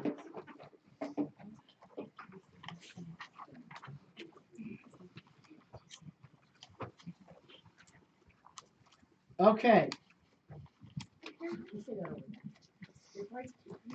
If I get the person who's attacking you to recognize that behind their negative attack, their negative behavior is a positive intention. If I get you to see that the reason you're attacking me is because you're asking for something really sweet and good and wonderful, which you don't see when you're attacking me, then you don't get to vote, you melt. Okay? Actually, if you want to know all the principles behind what I'm saying right now, on page 7 and 8 is all the science behind it. Number 6 is the one you were talking about. Yeah. Right. That's right. So what I'm going to do is I'm going to have somebody raise their hand, and you'll pick one of the small examples of touchy messages, and I will melt you to demonstrate how to do it. Basically, what I'm going to do is I'm going to use don't want and do want. Because the fight or flight mind only knows one language. It's like IBM. It's like an Android versus an iMac. Fight or flight mind, Wilbur only knows don't want. It doesn't know how to say, I wish you'd be a little smarter in these situations. It only knows how to go, stupid. It talks don't want. So if I feed back to you all the don't wants until I see a little bit of shift in your facial expression, then I go to the do wants. So I do don't want and do want, and I keep feeding back to you not what you're saying, but what you're really asking for. And the bottom line of what you're asking for is always going to come down to some simple things like you want me to respect you. You want to feel respected. You want to feel acknowledged. You want to feel recognized. You want to feel appreciated. Right? It's just up below the surface. Okay. Raise your hand. Pick one of the small examples of touchy messages, and I'll role play it with you so you can see how it's done. Shelley? Okay, when you want me to hear something, you are so critical. All I can hear is how bad and wrong I am. I can barely even listen to what the suggestion or correction is. Good. So Shelley, let me see if I've got this right, because I really want to hear you on this. What you're saying is that what you don't want is to feel like all I do is criticize. You don't want to feel like all I can ever do is put you down. You don't want to feel constantly judged. You don't want to feel like that's my only repertoire, is making you feel bad and wrong. What you want is to feel like we can have a conversation without judgment, without put downs, without criticism. You want to feel like I really hear you, like I'm really listening, like I understand what you're going through. Mm-hmm. Is that accurate? Mm-hmm. Good. What's the micro expression for the lips? Yeah. She is melting, even though she's not dramatic in the melt. You could actually see it on her face. Great. Acknowledge her. You see, I use don't want, do want, and I use words like you want to be heard. You want, you want to feel like I'm really listening, all that kind of stuff. And I did enough don't wants until I could see that she was melting. You always do, when in doubt, do too many don't wants before you go to the do wants. Okay? Give me another example, Joshua. I think you're too soft on our daughter. You don't lay down the law. Good. So Joshua, let me see if I'm getting this right because I want to make sure that I'm on the same page as you. So what you're saying is that what you're not interested in is me being too wimpy with our daughter. You don't want me to be wishy-washy. You don't want me to, just give her way every time she wants something.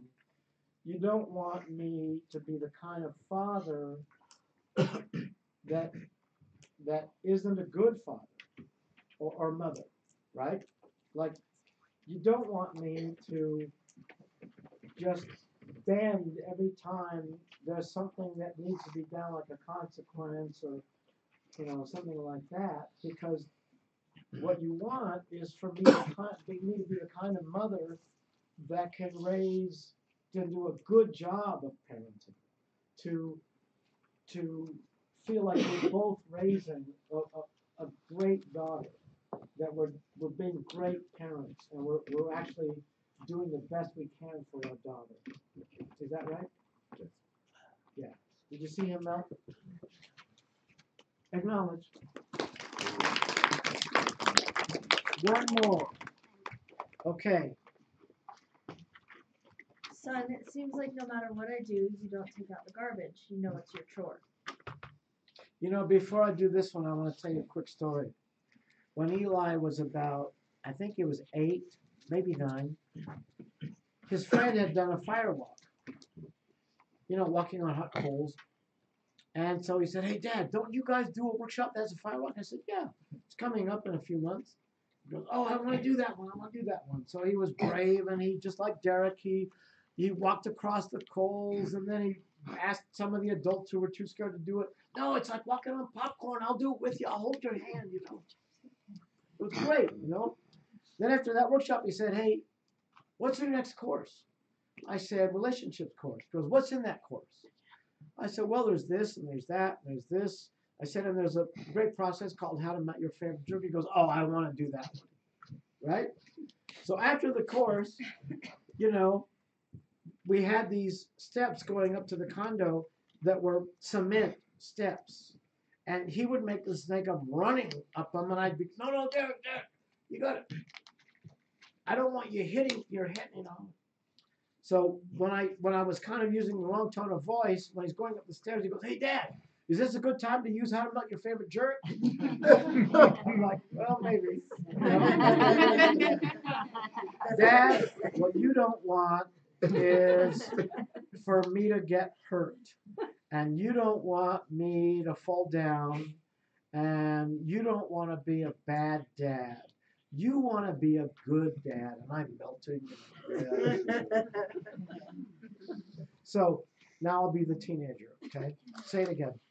It seems like no matter what I do, you won't take out, or you don't take out the garbage. You know it's your chore. Okay, Dad, let me see if I'm hearing this correctly, okay?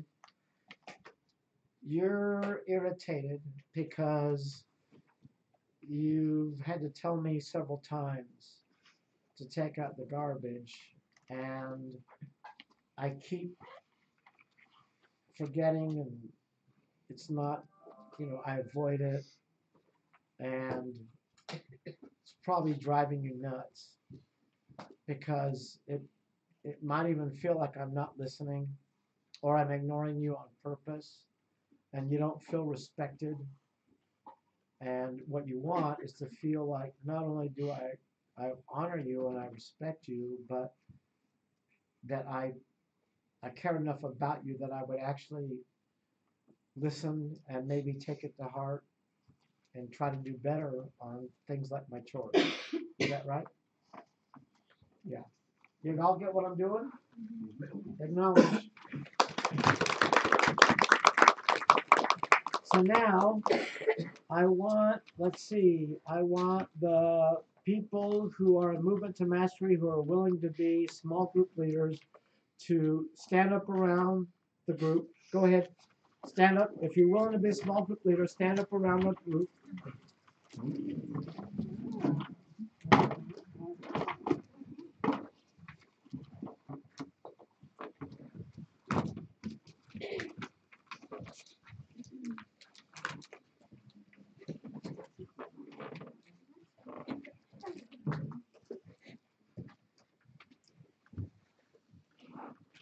each of these people can have, spread out, each of these people can have 2 people. Get them while they're hot.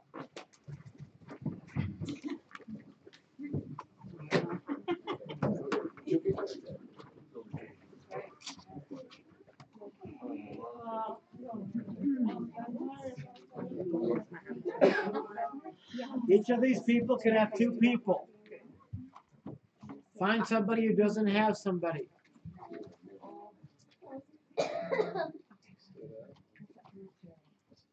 Good. Now, 2 groups get together. Join with another group.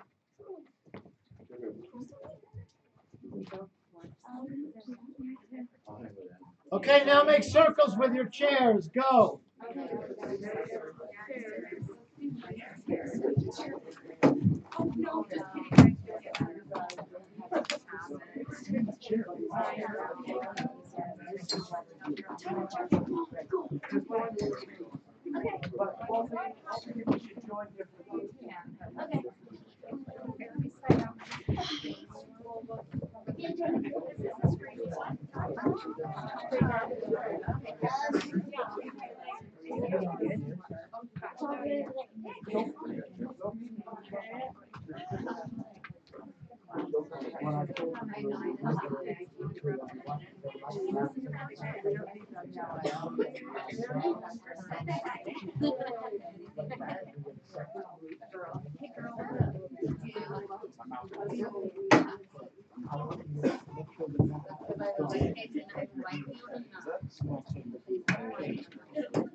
You go to there. Okay, you go to one over there. Okay? Good. And she doesn't have to participate. She just has to watch. Okay? Good. You come this way. Squeeze her in. There you go. Go ahead. Have a seat. Okay, let me show you how it's going to go. Let me show you how it's going to go. Quiet. The person who's on the left, not one of the little girls, the person who's on the left of the small group leader is going to be the one who reads one of the small examples of touchy messages. The small group leader is the one who's going to try to melt them using don't want, do want, going below the surface, okay, like that. Y'all get what I'm saying? Nico, I need everybody to pay attention until I get done with the instructions. Mary, I need everybody to pay attention until I get done with the instructions, okay? After the small group leader melts that person, then it goes to the left, and the person to the left of that person is going to be the one with the small examples of touchy messages, and that person is going to try to melt them. Now, all through the exercise, when anybody gets stuck, everybody can help that person. Everybody can make suggestions. Does that make sense? This isn't called stump the person. It's called help the person. Okay? And I'd like Ari or Alice or Amy, anybody who's got some skills, to float and help them if they see that they get stuck or they need help. Okay? Okay, go.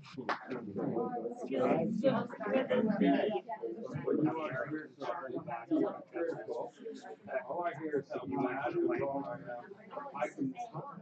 I can very easily listen to what you suggest or the correction.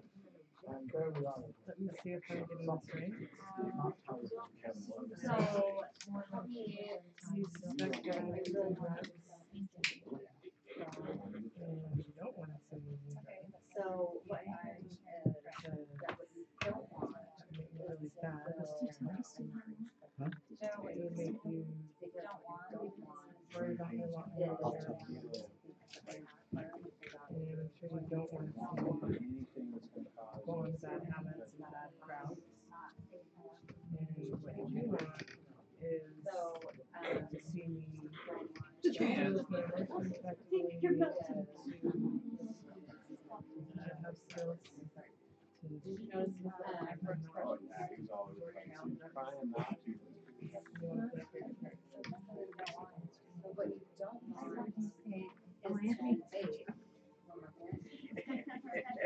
I am using drugs with a different kind. If they're right. I was curious, like, if you could sell that and you don't want it someone who, what you're doing,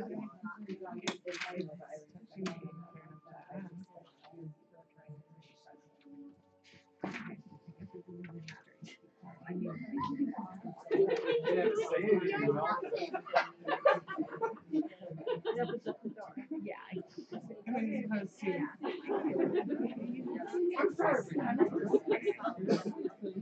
Yeah, like more caring, like, yeah. They're not sensible, they're probably not using drugs. Yeah. Just saying.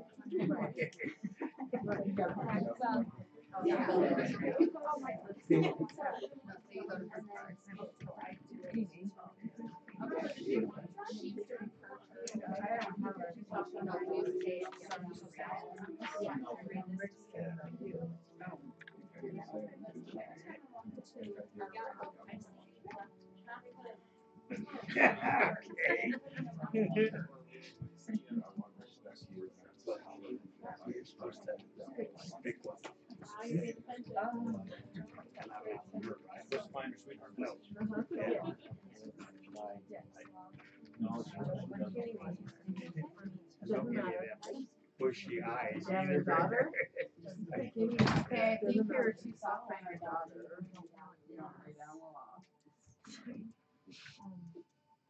So what I'm hearing is You don't want that I allow my daughter to do things that I shouldn't allow her.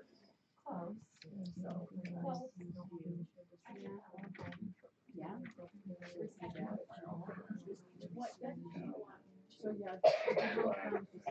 Appreciate you bringing that up, and I'll have to, I guess, maybe look at it.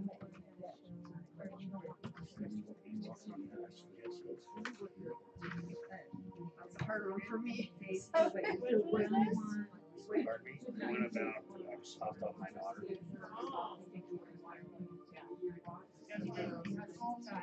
So what? What I said was, I think that I said I'm soft, and I should maybe look at that. Yeah, maybe, but what do you think, I mean, with who's attacking that, like, you're soft? What is that really, what's the underlying issue, right? Like, what are they actually saying?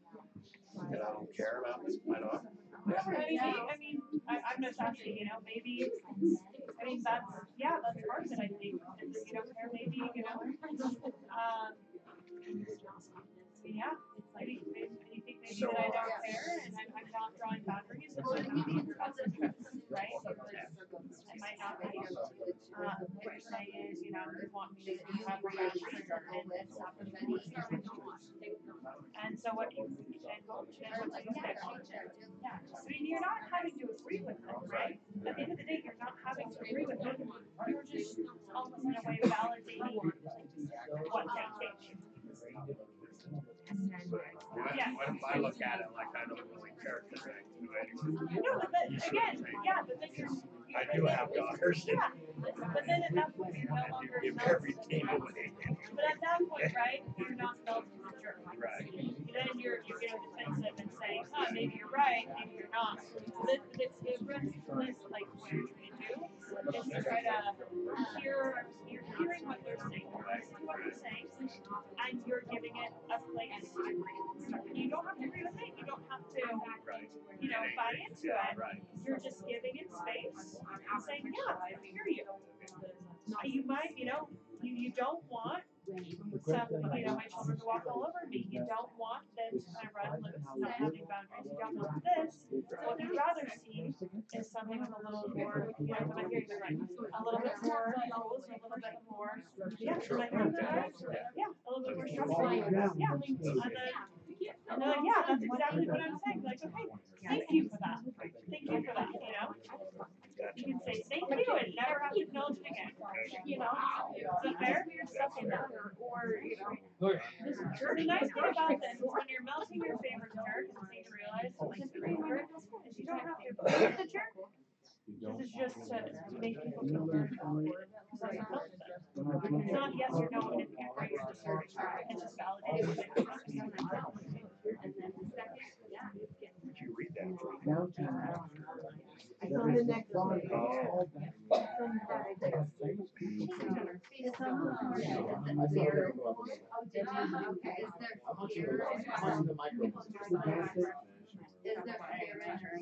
Two big guys. Right, so you're gonna need your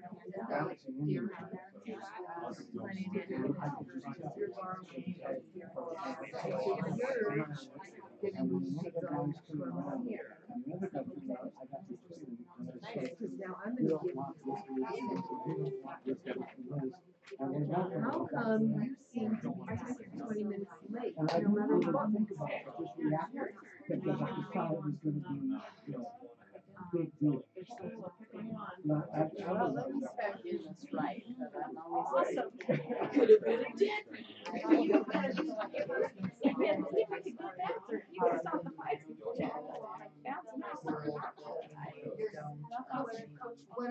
scared that I changed my mind? See what I'm doing till it gets Las Vegas is and so I don't want to and certain people are vibrations so maybe low. That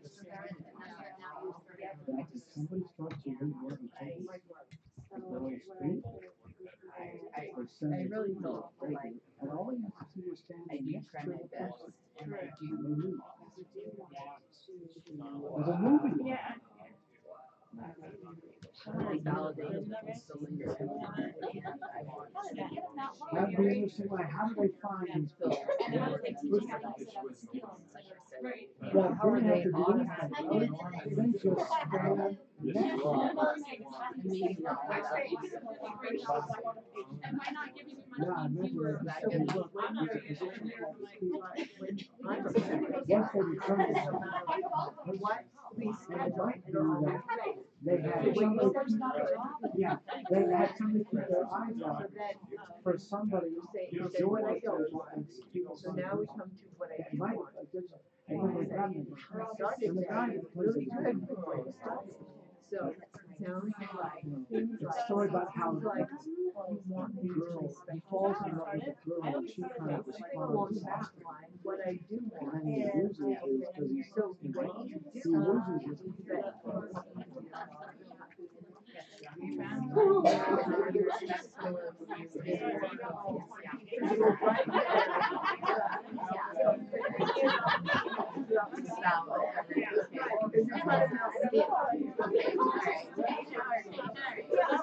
you want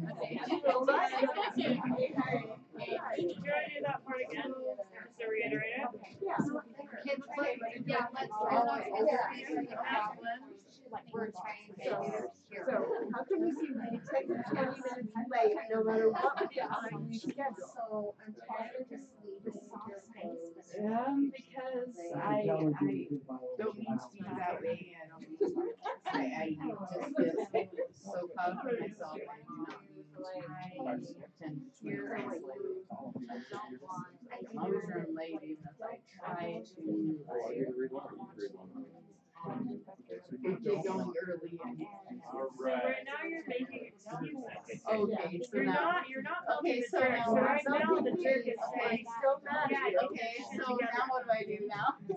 so instead, this is it, right? So she's saying, why are you always saying, so what I'm hearing is you don't want me to be late. What I'm hearing is you want me to respect your time, right? It's what is she, what is her message to you? All right, Mom. What I'm hearing is that you want me to be late for dinner anymore, and I respect that you guys are waiting for me, and you have your food ready for dinner and stuff, and you're waiting on me, and it's getting cold, And every sentence like, you don't. I What you don't. So start every sentence with you don't. don't. You're talking to her, so. You don't. me around and I don't. you do, right? You. And I guess Okay. So you're talking to her, right? She's Okay, accusing you of so- being late, so I just okay, want you to start referencing this with I love you so much, and the very last minute. you do not do anything wrong. You're like the most wonderful mother in the world, and amazing meals, and Okay, now you're pushing her out. Okay. No, you're good. So- No, take a deep breath and take it out. Okay, So now, here's the thing. This is the thing. I'm not getting it. It's okay. It's okay. It's just no. But here's what it is, right? So this is kind of the process. So I'm coming at you, and everything that I say that is negative about you has sweetheart message, right? So if 2 I more say minutes. you're not good enough, or you're not this, or you're not this, right? The message is like you're not living up to my expectations, or you're not, right? And the idea is to get to the positive end of it. So this the message is to you. You're always late. What you're telling me is that you don't value my time. Okay. Right? That's what Okay. that's.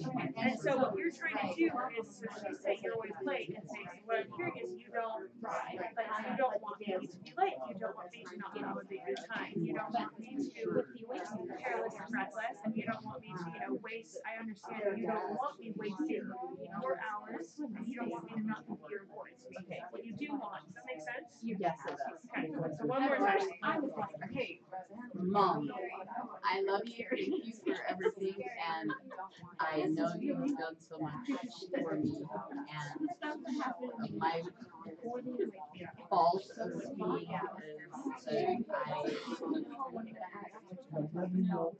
I have issues, I guess. I don't know, and I don't,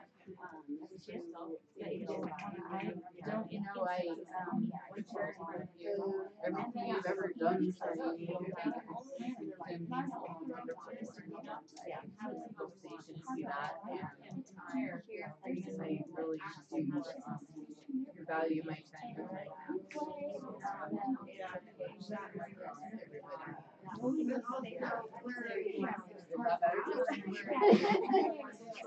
did a really good job of giving 7 pluses.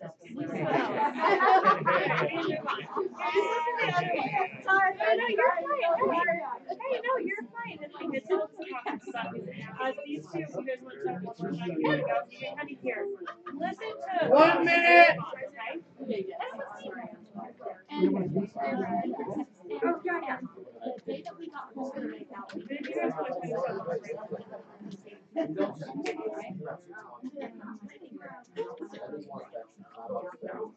So I did. And I got over there and I was like, Just you don't seem to want to be affectionately. I need more affection. I don't think I want to be affectionate. What do you mean? Like,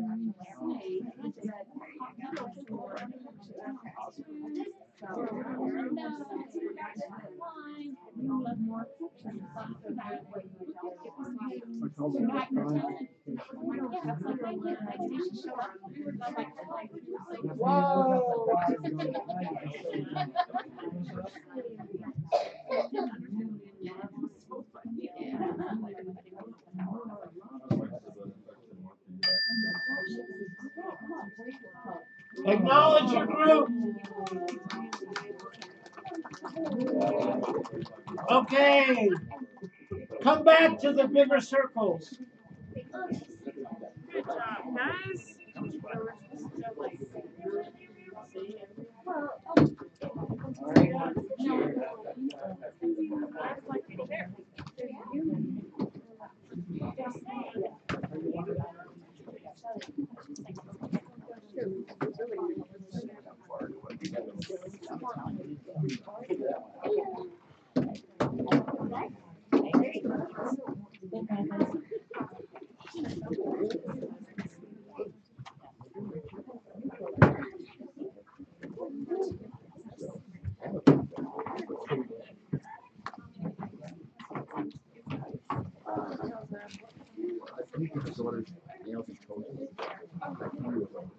Alice, after I say something, I'd like you to share what you shared about how it becomes integrated.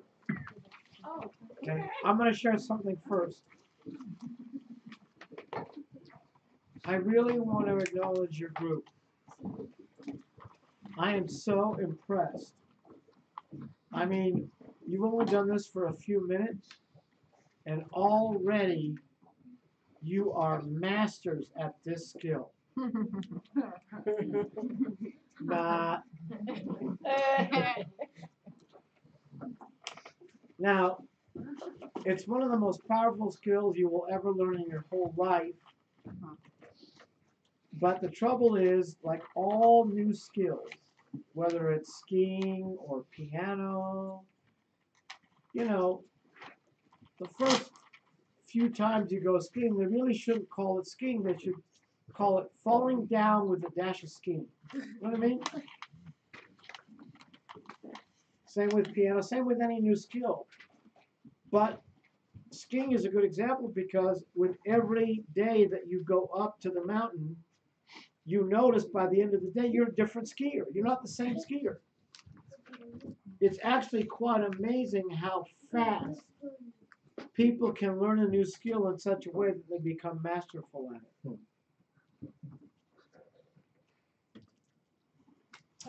Yeah, go ahead.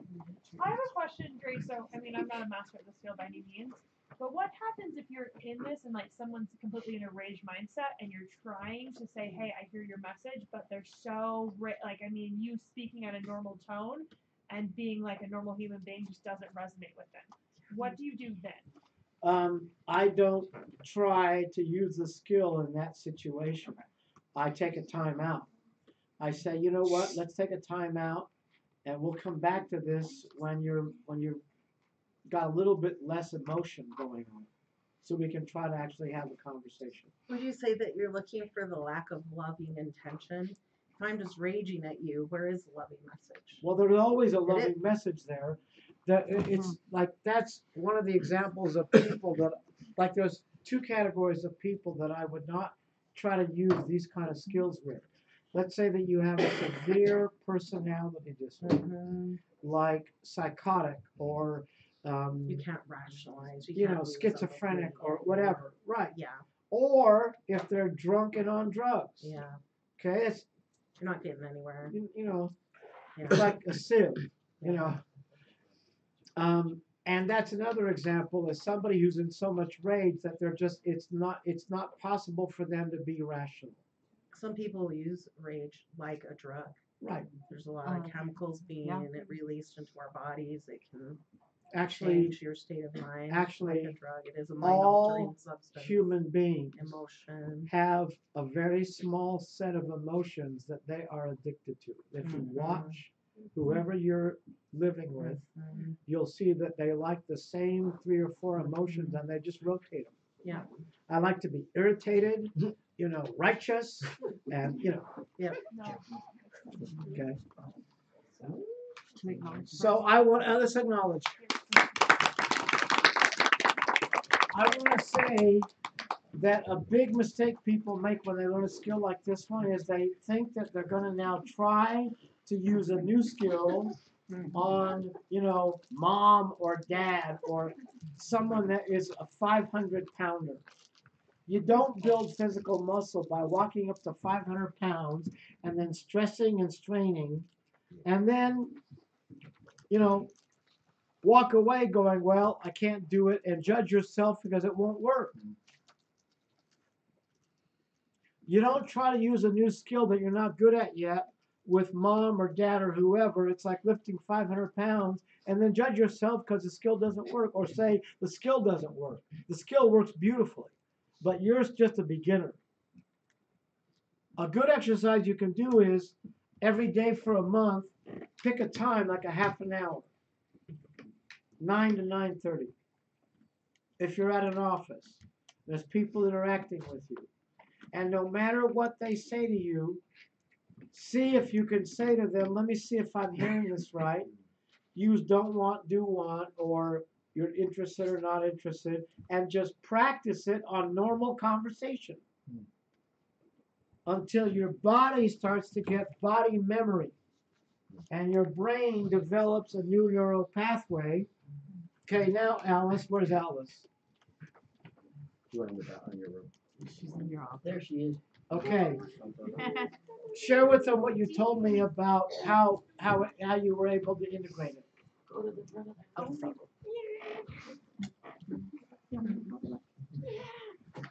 Okay, so one of the really great things about this skill was when I came into Gary's work, I was determined that my life was going to start to be on my terms by my design. And I was going to be in charge of how everyone in my world treated me and approached me. And I used the skill religiously. Like every time I heard any type of conflict in somebody's voice, I used it immediately. And after a while, what I noticed was it stopped being like a skill. Like, so what you don't want is you don't want me to like not show up on time and, you know, things like that, to where it was just normal, natural conversation. And people would come at me with their issue, and I was immediately able to tap into the truth of what they were trying to say and hold the context for the conversation, and they melted like instantly. And people don't approach me in a negative way anymore. Like, they just don't. Even if they come and start at it, I immediately go into, oh, I hear what you're saying. And they're like, you do? Yeah. You really heard what I just said, even though I was like this in your face? I'm like, yeah, I hear what you're saying. And I automatically out contextualize the nonsense and the garbage. And it That's really, like, you really know, works. somebody listening is like water in the desert. Yeah, they're like, what? So it really does work. Thank you. It's like it takes you out of reaction. Like if someone can come, you know, at you like that, and you automatically go into the. Yes, if I feed the negative, that's what I get more of. If I listen to it and I include it in with love, and then I speak to the love, that's what I get more of. Thank you, acknowledge. Alice, actually, you might be able to respond to this, but. Come a little closer. Oh, yeah. Or Gary, whoever feels excited about answering this. So, a lot of us, if not all of us, have what? She had nerves. Oh. We've spent a lot of our lives selling out and not honoring our voice. So I'm not quite at Alice's stage yet, and I'm probably in between. Like, I know this skill works. Every time I use it, it absolutely works. And yet, there's part of me that is not ready to shift into honoring other people's voice, honoring other people's truth. And so I guess my question is, how do you shift from the stage of loving yourself so much that you honor your own voice to where you're ready to honor other people and their truth and even want to do the skill? Can I answer that? Yeah. It is never another person. You are never speaking to anybody other than yourself. And the question to ask is, how can I tell Amy what she so bad needs to hear in a way that I know that she's going to get it? And she's going to get it so well that we're not going to have this conversation again. She's going to know I love her. So when you say these words of life to other people, you really have actually experienced It's me. that I'm for talking yourself. to me in them. My understanding of myself in that person. I never see anybody else but me. Thank you, acknowledge. And don't mean that in a sadistic way. I just mean that you're talking to yourself. Yeah. Oh, okay. Understand. Okay, thank you. I'm going to hold your questions because I want to stay on track, okay? Feel free to talk to me, you know, on the sidelines, and I'll answer all your questions, okay? Now, I have to make an announcement. I'm going to pass out to people who are interested in this thing called Earn Great Income Expanding the Gift. I know that some of you are on a budget, and I don't ever let money be a reason why people can't do the work. So we have a program where people can, instead of paying money, they can do part money and part trade, okay? So there's lots of things on here like housekeeping sitter, office coordinator, computer pro. As a matter of fact, if anybody here has bookkeeping experience, like you actually have experience with QuickBooks and things like that, do me a favor, just raise your hand so I know who you are. Okay, anybody other than Joshua? Yeah, I Does it know. matter how long ago? Huh? Does it matter how long ago? I had No, experience? not as long as you have the experience. Okay, so you and Joshua. Okay, do me a favor on one of the breaks or on the sidelines, come up and talk to me. Because as an example, nobody gets more trade than the bookkeeper. You know what I'm saying? Like when people want to do the awakening or movement to mastery or whatever, they get the best bargain in terms of that. Okay? Now, if you're open, if you're interested in looking at the trade program, raise your hand and I'll just hand one of these to you. Okay? Raise your hand.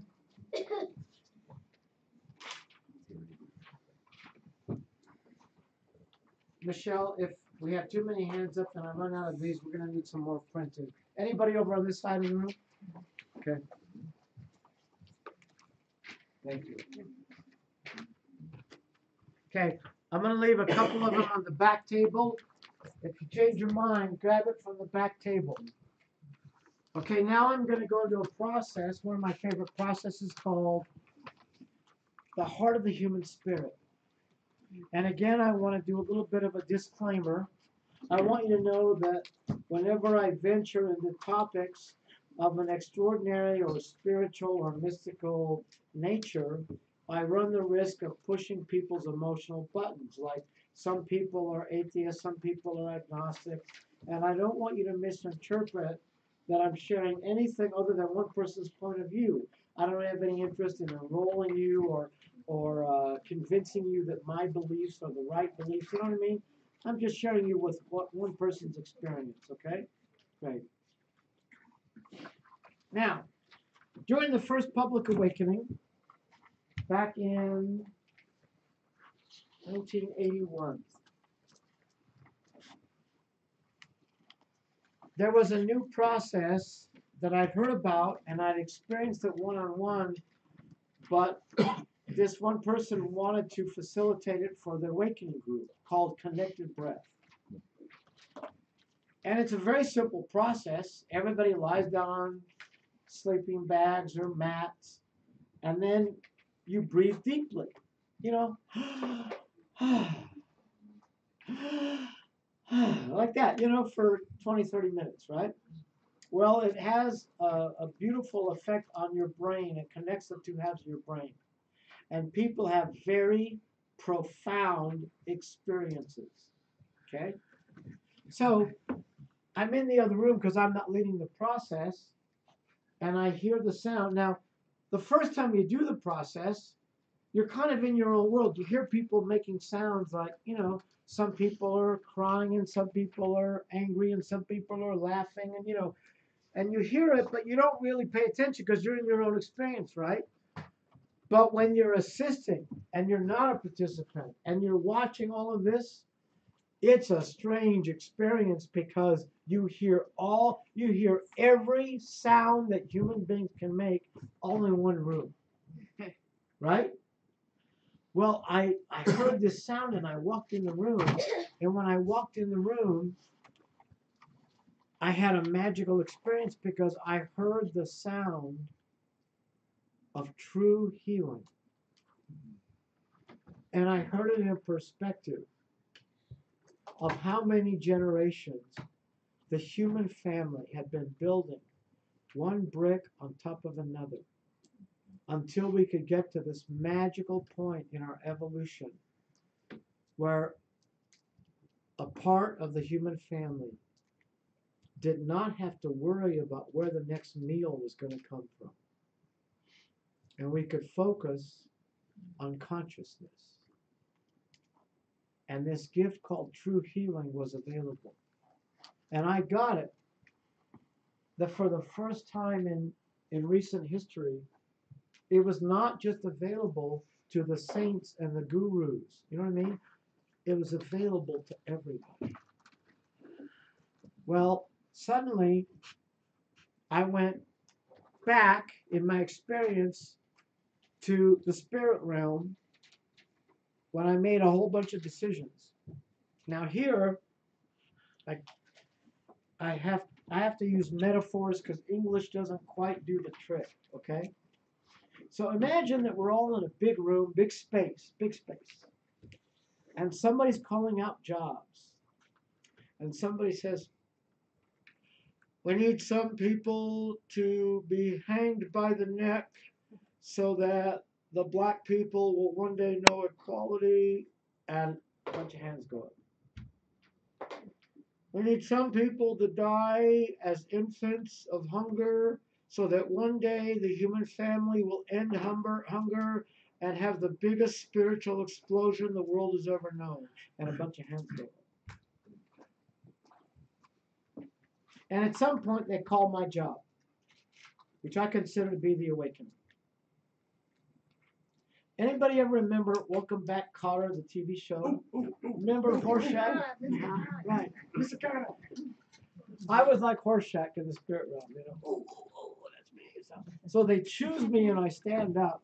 And there's all these lights that go out from your being, which represent decisions that you have to make in order to accomplish your mission. And for instance, I knew that I was going to give a technology that would be ahead of its time. And to do that, I was going to need a lot of determination. Only a lot of determination would get me through the battles I needed to get through so I could give my gift.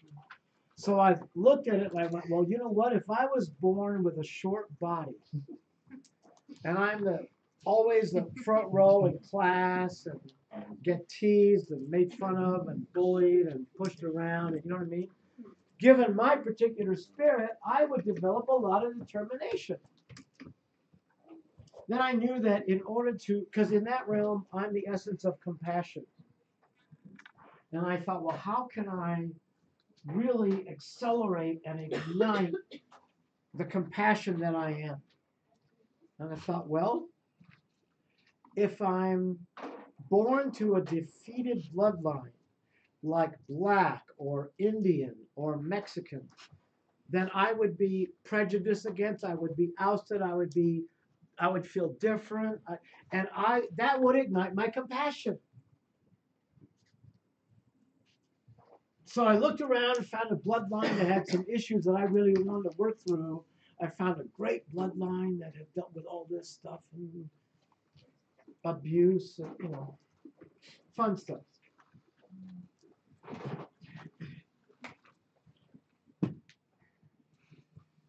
So I chose to be a very adorable short Mexican.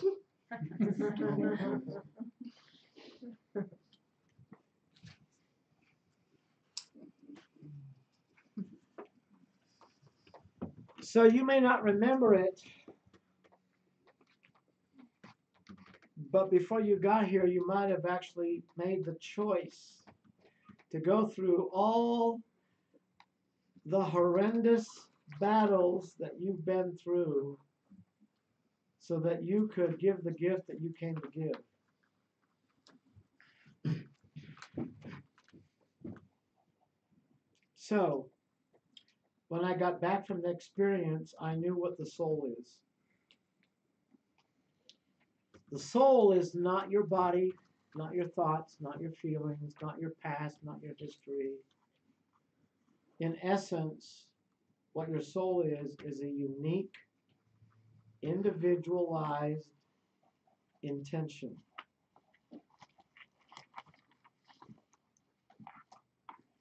There are no two cells in your body that have the same function. Every cell in your body has a different, unique function.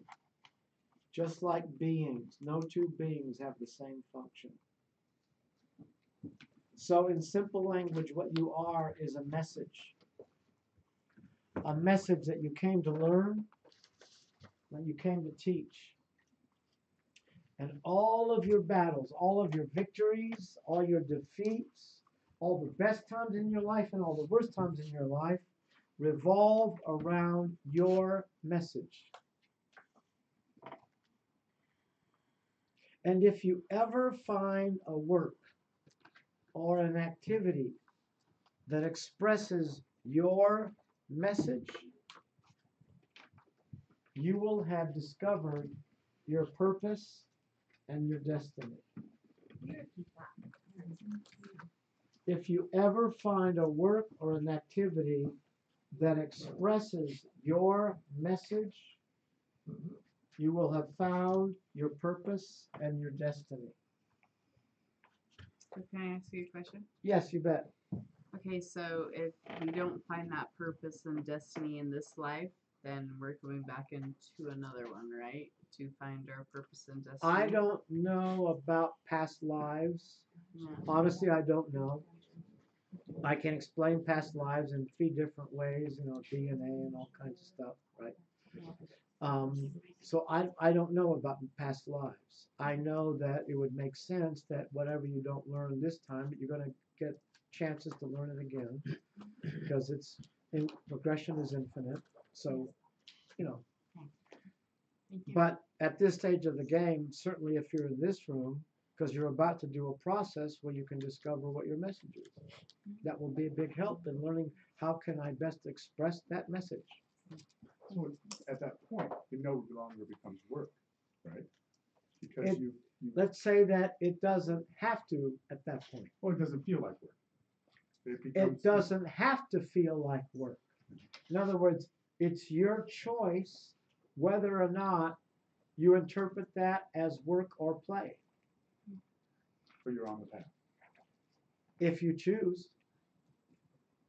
Just because people know what their mission is doesn't mean they can't get off path.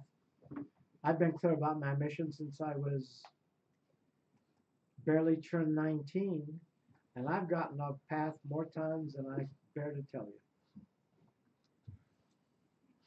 you. It's layers of an onion. Oh, I remember times when I hadn't done any workshops, anything for a long time, maybe a year, and my brother or my mom would say, you haven't done any workshops for a while. Yeah, that shit. I'm off my path. It's a choice. Acknowledge. Angela? So I got, if you find a work or activity that expresses your destiny. Message. Your message. Oh. You have Okay, found your then purpose. what was the rest of that? You will have found your purpose and your destiny. Okay, thank you. Remember that what you are is a unique, individualized intention. In simple language, what you are is a message that you came to learn and you came to teach. And we're about to do a visualization where you can discover what your message is. See, after I had that experience, I wanted to share it with everybody, and I tried to create processes that would, get people to have the same experience that I had. And I really didn't come up with anything great for, 5 or more years. Then one day I was teaching the Empowerment Dialogue workshop, and there's an exercise they do at the beginning of the workshop where they pick an object in the room, and they be any object in the room, and they describe themselves as that object, and then they relate to the other objects. It's a really interesting process about projections, right? And all of a sudden it was like a lightning bolt, and I went, oh my goodness, that's it. That's how I can show people what their message is. I realized, have you ever been in the car and you turn on the radio and a song comes on that you've never heard before, but the moment it comes on, something in you knows this is one of my all-time favorite songs, right? That happened with all your favorite music, right? Or, you read a book and you're on fire and you go to people, you go, have you read this book? And they go, yeah, I read it. It's okay. And you go, okay, this is the book, right? Because for you it is. Or you see a piece of artwork and you're like, I remember in San Francisco during first night one time, I saw a sculpture and I froze. And I told everybody, I'll meet you there because I gotta be with this sculpture. Right?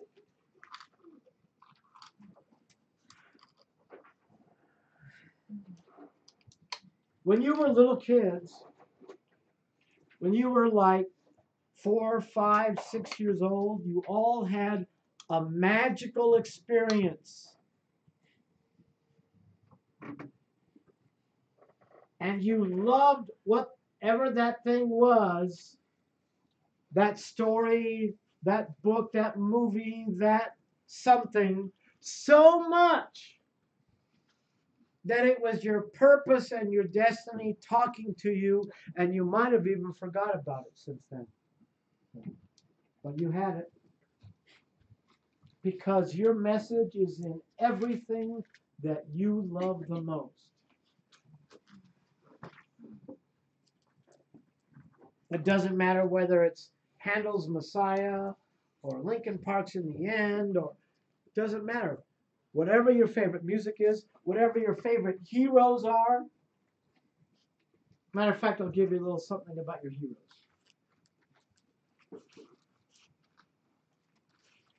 At one of the awakenings, actually it was when my family did the awakening. My whole family decided to do the awakening when I had just barely created it, about the third awakening, I think. And I was terrified. I went to Bald Mountain at sunrise and I prayed, please don't let me screw up my family. And at the end of the awakening, when they're doing the homecoming and everybody's acknowledging each other, and I got an experience that most people will never have. I realized that my family finally recognized who I am. You may never have that experience. But what it did was that all of a sudden what we call reality cracked. And it fell away, and I saw who I really am. What you could call your God self, your highest self, your divinity, whatever you want to call it, okay? And my first thought was, this self is more powerful than I've even been able to imagine.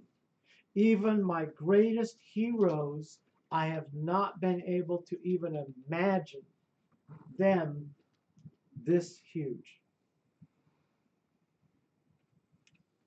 Now, what I want you to know is that if you ever get a chance to witness your own God self,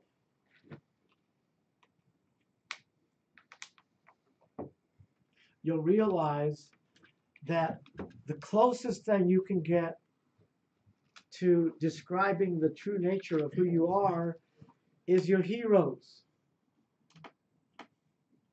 Your heroes and heroines, the people that you love and admire the most, the people that you think are the greatest thing since sliced bread, you know those people? The best and the brightest. In reality, what you have the power to imagine those heroes as is truly nothing compared to your true self. Truly nothing. However you can imagine Jesus or Gandhi, or it doesn't matter. You don't have the power to imagine that big. Someday you will, but not now. So, I'm going to say it like this, even though it might be tough to let in. Do your best to let it in. It's not that you're like your heroes. It's not that you're similar to your heroes. It's not that if you work really hard, someday you will be like your heroes. It's that in reality, what you imagine your heroes are, you are your heroes. And much more.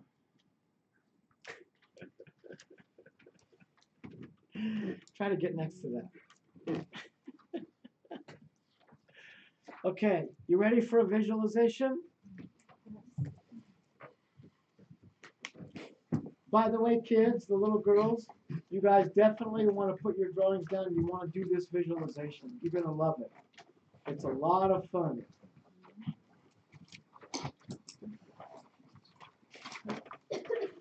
If at any time during the visualization you need a Kleenex, just keep one hand raised really high and someone will bring one to you. Okay? So, we're going to start by having you take everything off your laps, uncrossing your arms and your legs so the energy can flow properly. Go ahead, turn the lights off. You got visualization A up?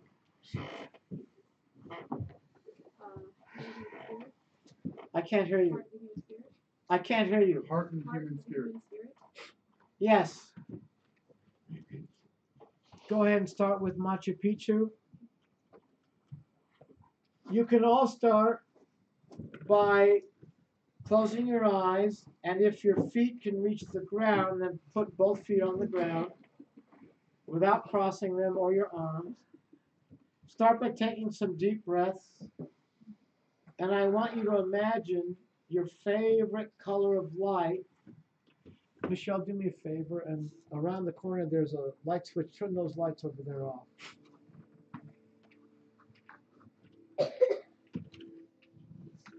Thank you.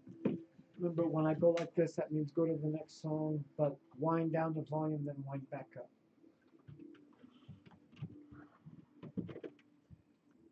Start with taking some deep breaths and imagine your favorite color of light going in through the top of your head. And as it goes down through your body, it relaxes everything in your body.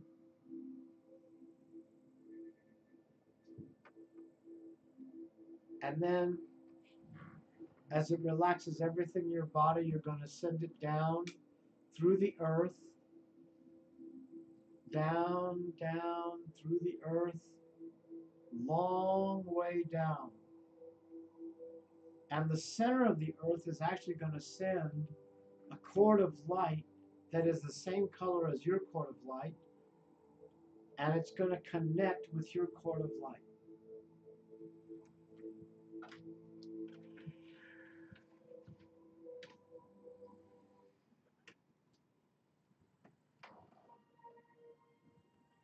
Good.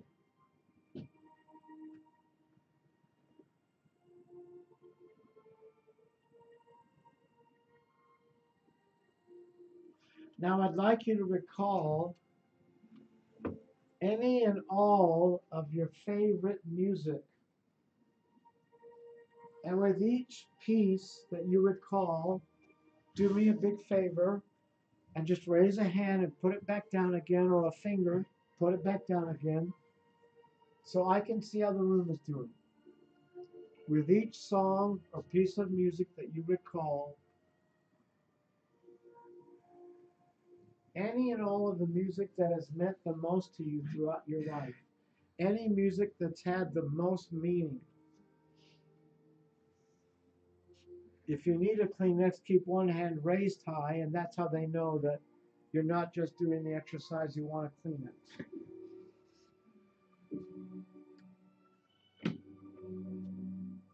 Remember, with each song that you recall, raise your hand and put it back down again so I know how the room is doing.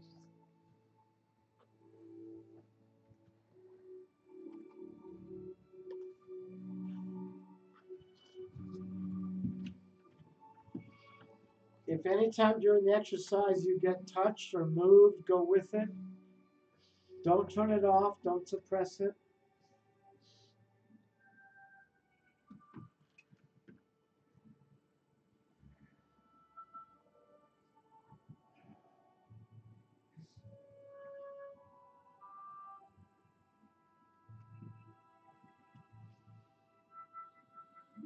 This is the music that has meant the most to you throughout your life.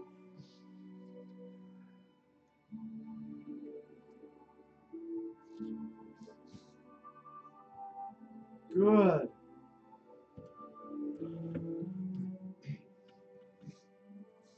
Now I'm going to have you choose one song to represent all of the others. Whichever song has meant the most to you.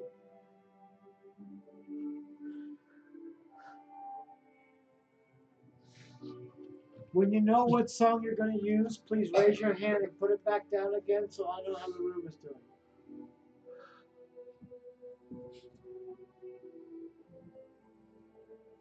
Good. Now, for a moment, I need you to, instead of being yourself, I want you to be the song. And I want you to say, I am the song, whatever, and I am, and then adjectives like I am free or strong or brave or powerful or inspiring, whatever. Adjectives. I am the music, whatever, and I am adjectives. Adjectives.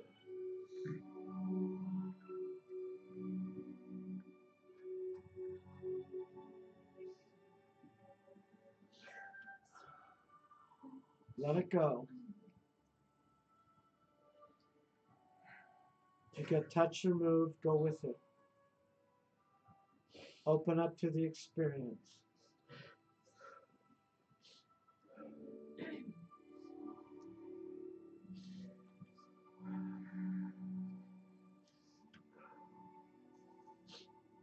Good. If you need a Kleenex, keep one hand raised high and someone will bring one to you.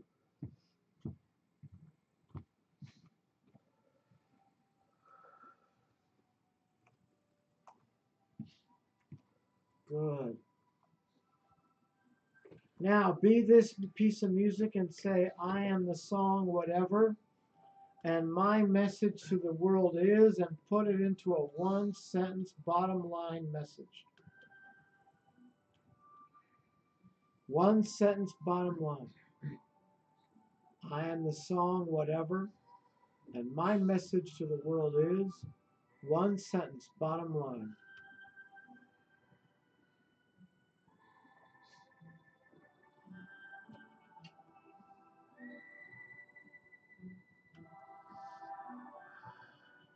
When you know what the message is, take a deep breath and breathe it in.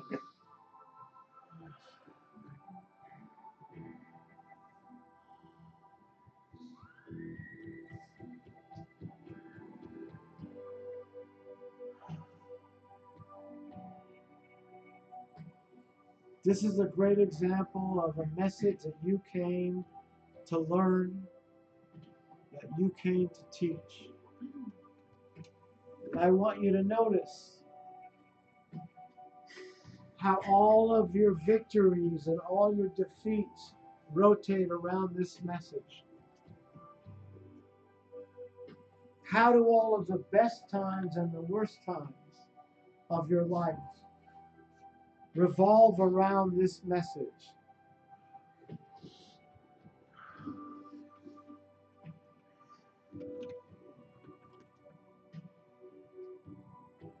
Good.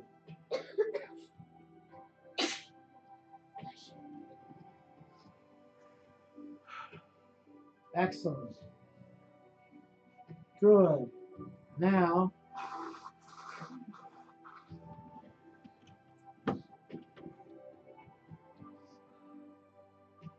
I'd like you to recall any and all of the movies or the books which you have loved the most during your life. Those movies or books which have meant the most to you, that have affected you the most, or inspired you the most, or had the greatest impact. And with each one that you recall, please raise your hand and put it back down again so I can see how the room is doing. The ones that have touched or moved or inspired you, that made your heart sing. Any and all of the movies or books.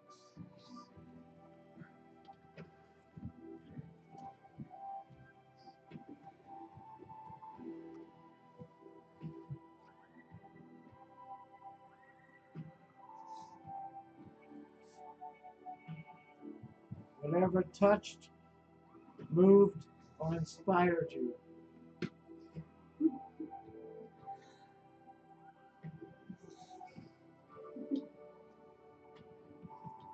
They really touch your heart.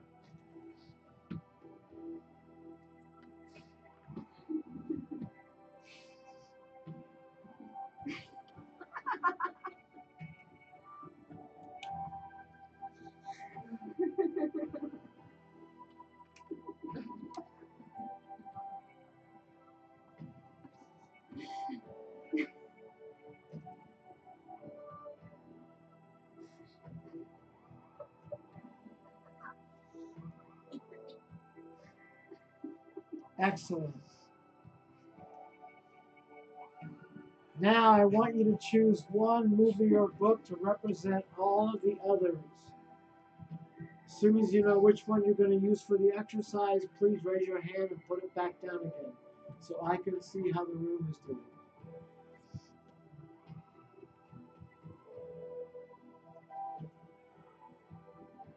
Good. Now for a moment, don't be yourself. Be this movie or book. Say, I am the movie or the book, whatever. And I am adjective, adjective, adjective, adjective. And with each adjective, breathe it in. Realizing that this is your true nature. This is the truth of who you are. This is who you are hardwired to be. I am powerful, or I am inspiring, or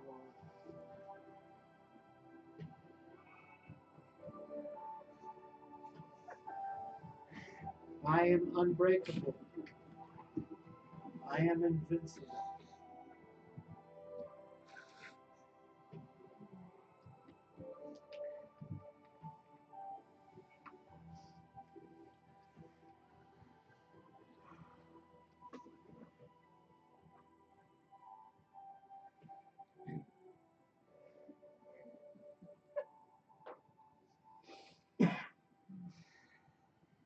Good. Now say, I am the movie or the book, whatever, and my message to the world is, and put it into a one sentence bottom line message.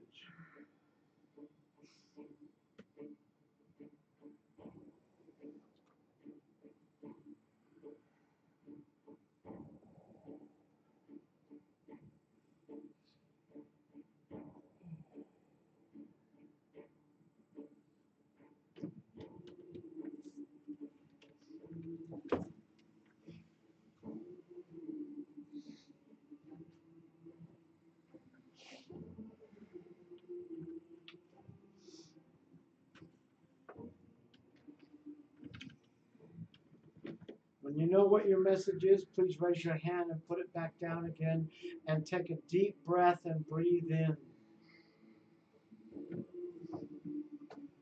This message is the core of who you are, what you came to learn and what you came to teach. If you ever find a work or activity that expresses this message, you will have discovered your purpose and your destiny.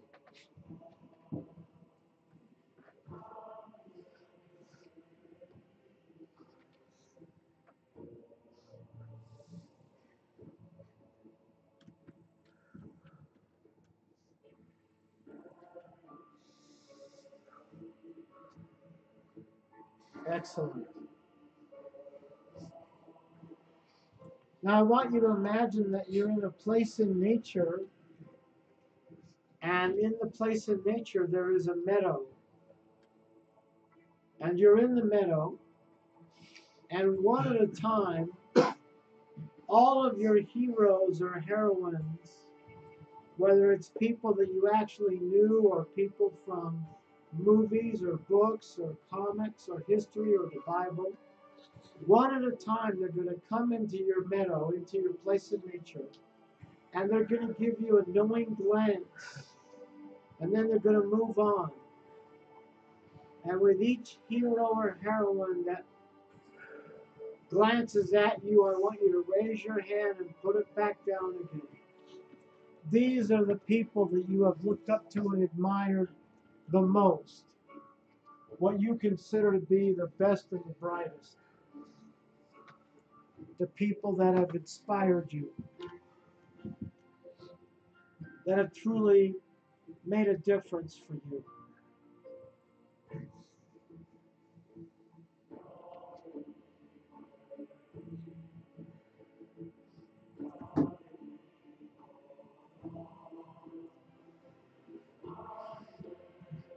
With each hero or heroine, please raise your hand and put it back down again.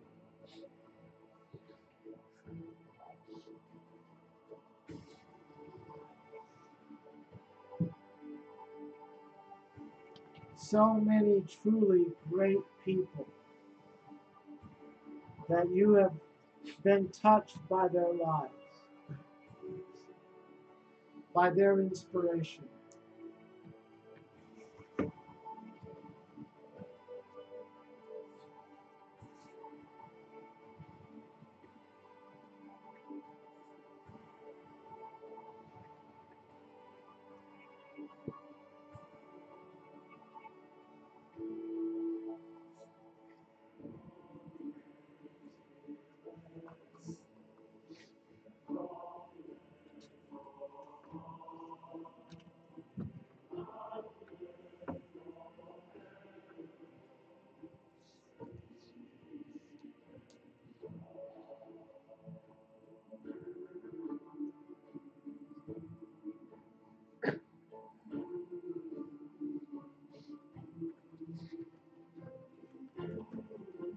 Good. I want you to pick one hero or heroine to represent all of the others. Let me know by raising your hand when you know who you're going to use for the exercise. Raise your hand and put it back down as soon as you know who you're going to use. Good. Now I want you to have this hero or heroine stand in front of you in your place in nature, a few yards in front of you. And I want you to look in their face and look in their eyes and see what they have in their eyes for you. And breathe it in.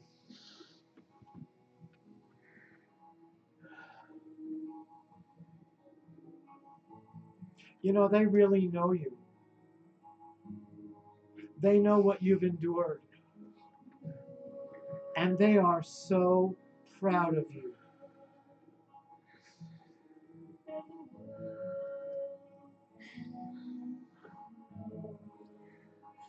And I want you to begin to see yourself merging with them, standing next to them and merging. And as you merge with them, I want you to sit in your chair like you imagined they would sit. Shift your physiology so that you're looking out of their eyes. See if you can do it without crossing your legs.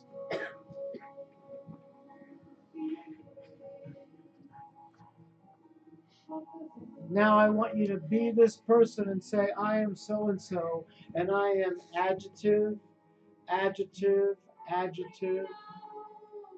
With each adjective, breathe it in. I am free.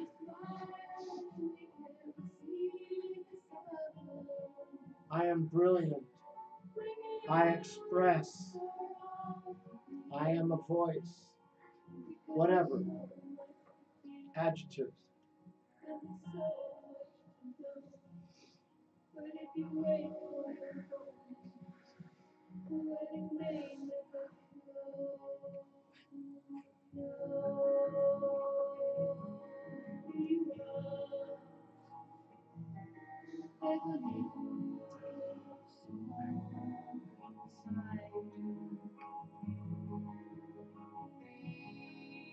Good. Now say, I am so-and-so, and my message to the world is one sentence, bottom line.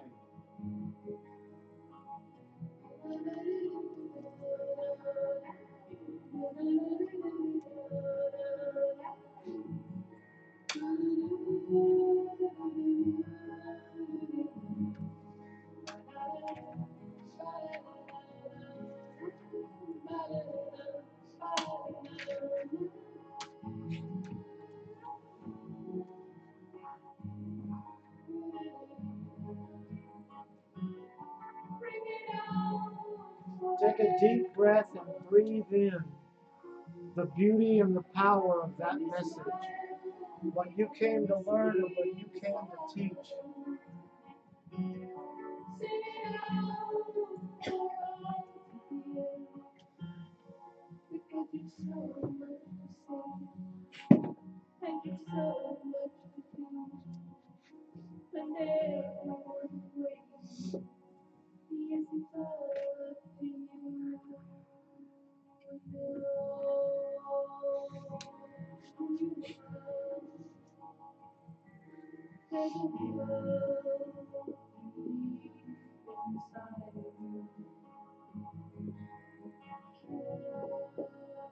Discover how this message revolves around your victories or your defeats that you have known. Revolves around the best times and the worst times in your life.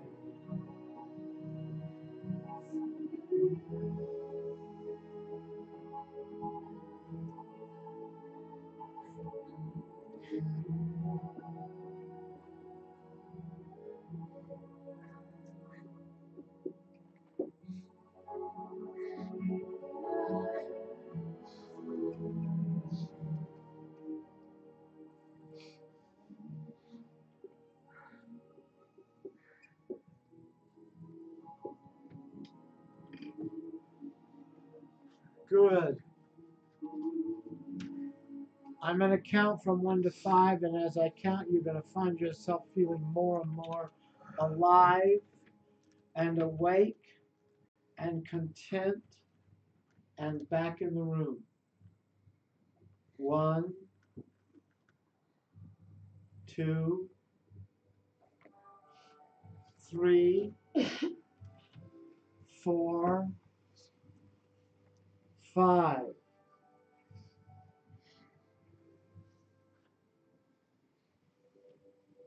When you're back in the room, just be wherever you are within yourself without whispering or talking.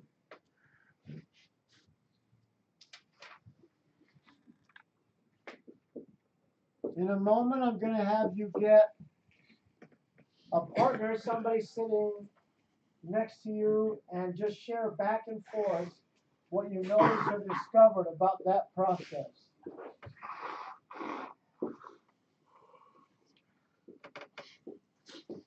Okay, whenever you're ready, go ahead and share back and forth whatever you noticed or discovered about the process.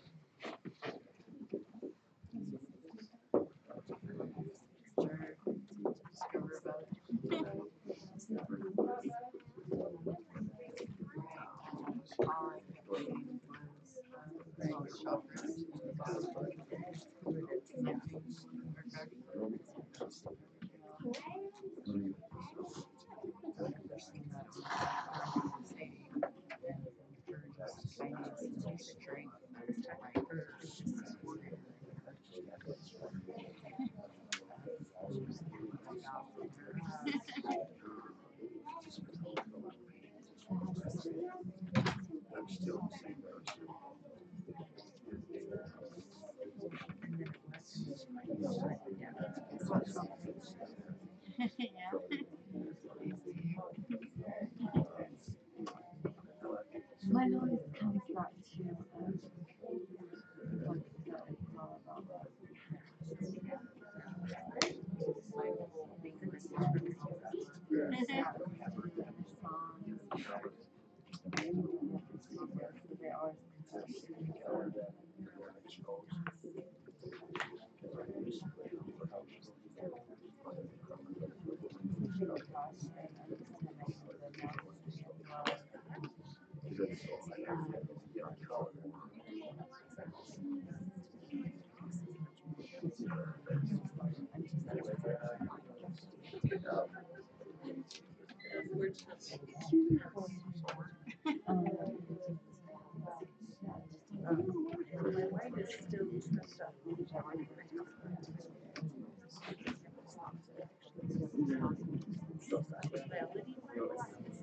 Okay. Wrap it up.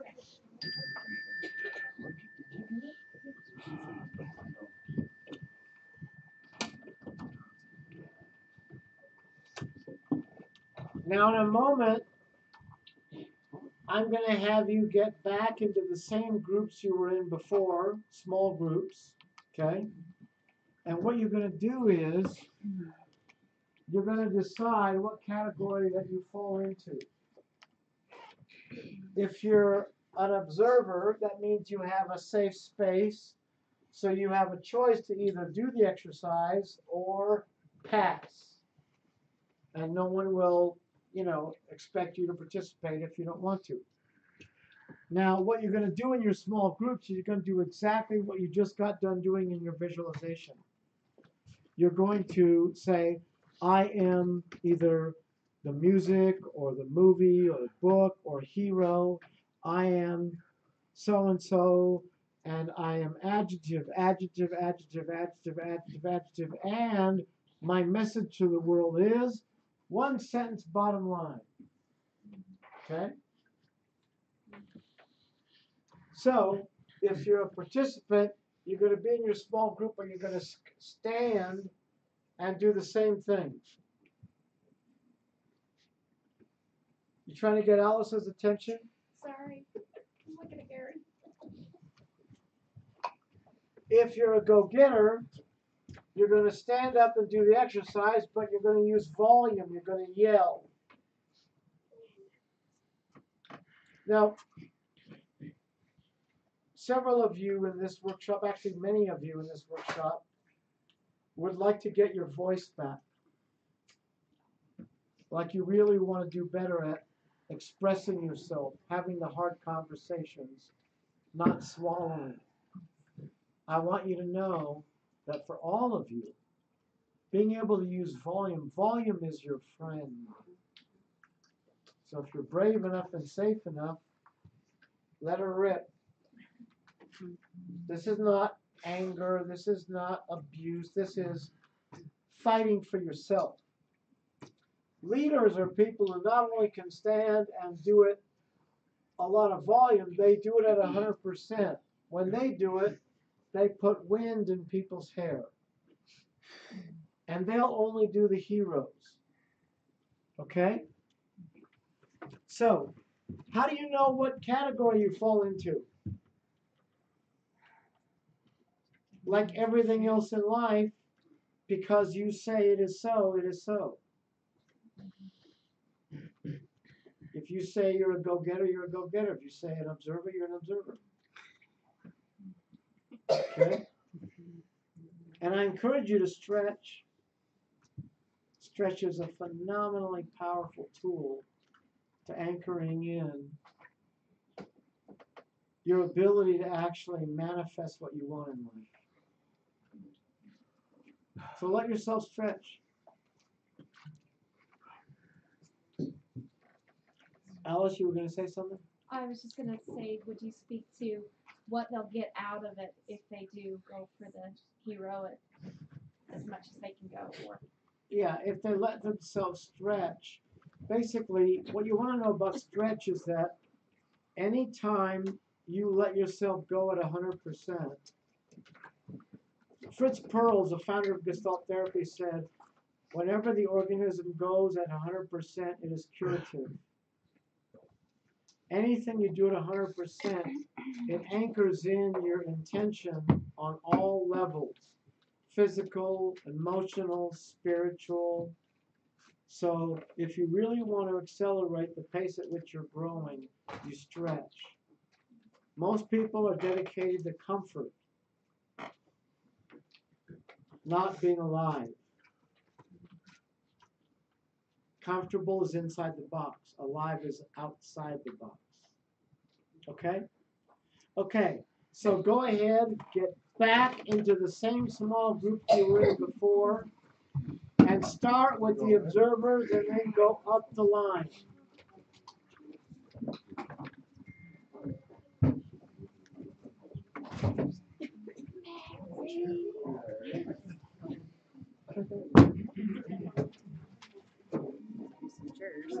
Yeah.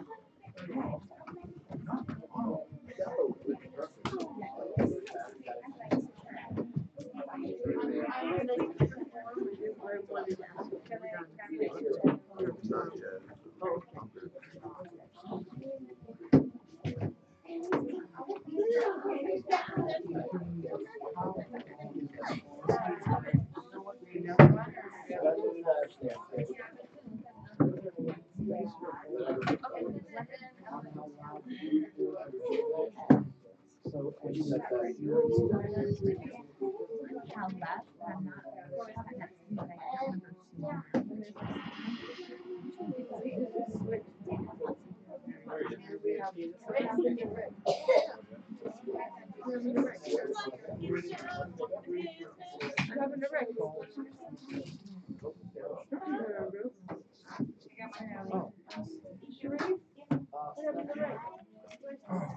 Oh, make sure that it comes down. Yes, yeah. He has to.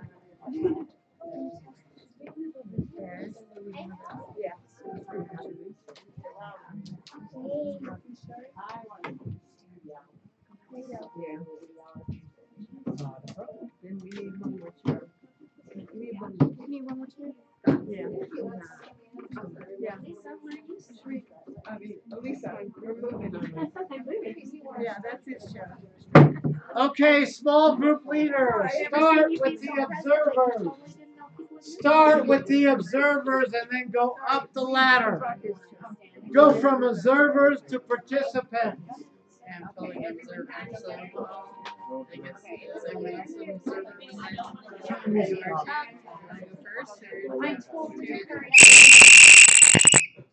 I need everybody to pay attention. Small group leaders start with the observers, then go up to the participants, then go up to the go-getters and up to the leaders, okay? Good, go. Can't figure out what we were supposed to do, so, the going we got with everything right.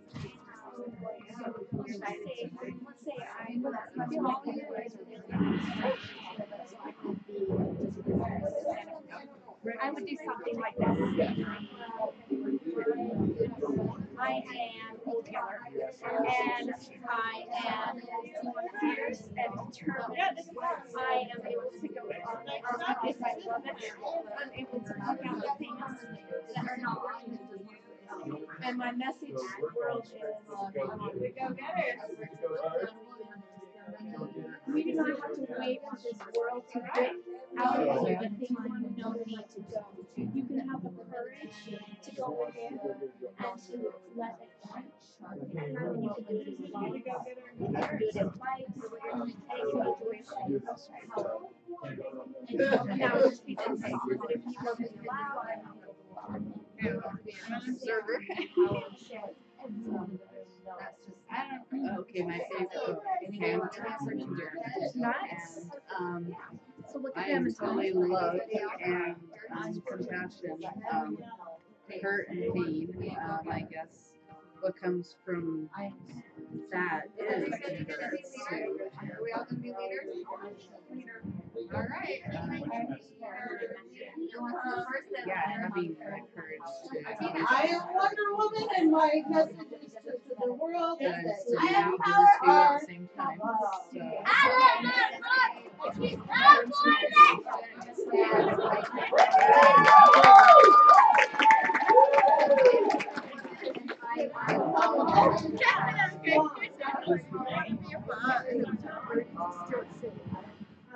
am wise.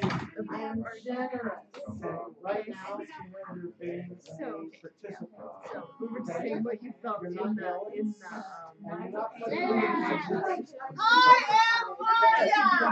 I am strong, confident, brave, playful, and amazing. And my expression to the world is I'm unstoppable. Nothing can stand in my way. Everyone give up the sound. I am Wonder Woman.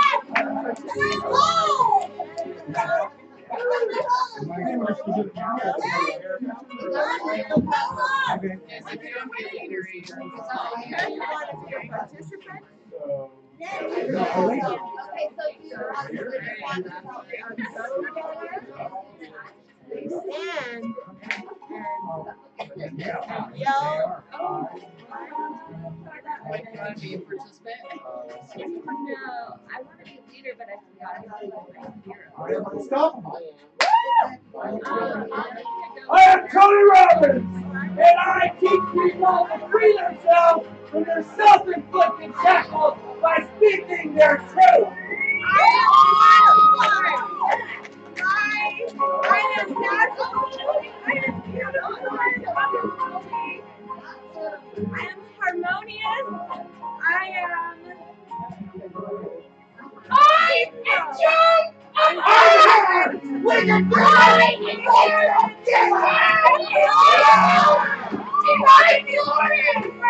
Oh, how we are equal, and we are one, and we deserve our freedom, and we are magnificent and wonderful children of God. Next time around. Try. I am Rick Rodriguez. I am one of the Give love, give honor, give grandpa, good worker, dependable, and loving.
You guys keep going.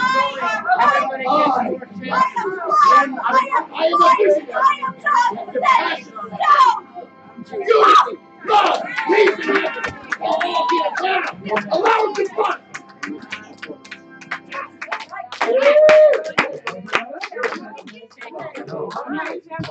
Come on, Jody!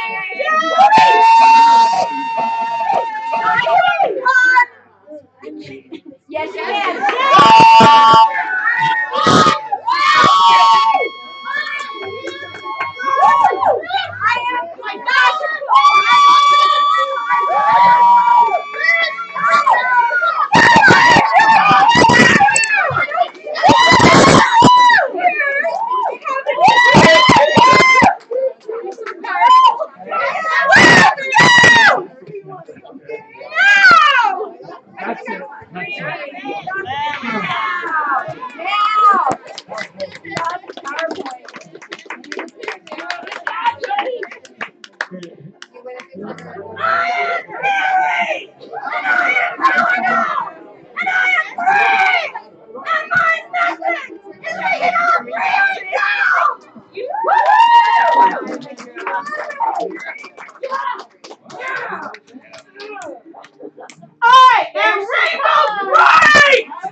group.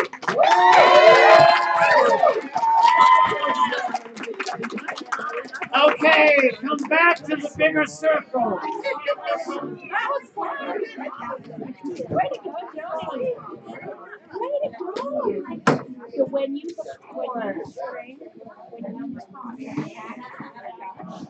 that is when you nail it immediately. And your voice is big, not just loud. I said now. Did you yell? No.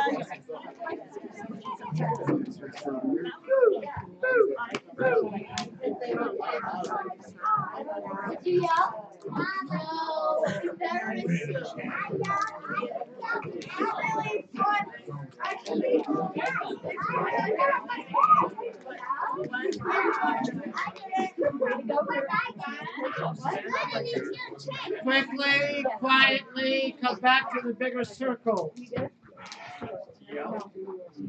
Are you okay? Yes. No. Yes. No. Yes. No. Very clear there. I want to see if any of the people who've not yet been in my workshops, if this is the first time in my workshops, did any of you choose to be leaders? Raise your hand. Okay. I chose to be a leader, but then your judgment of my leadership was that I was a participant.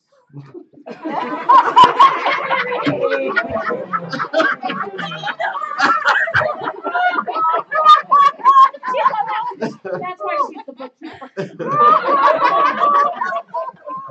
Okay, she was more hard on herself. Oh my God. Arlene, let me talk to her. Okay, let me just ask you a question. Yeah. Are you open to using volume or not yet? I'm not. Thank you. So you're a participant. So, is there any other new people who chose to be leaders? She did. You did. Yeah. Okay. Rick, what's your name? Aria. Aria. Are you willing to come up in front of the room and do an exercise with Rick? Sure. Okay, come on up.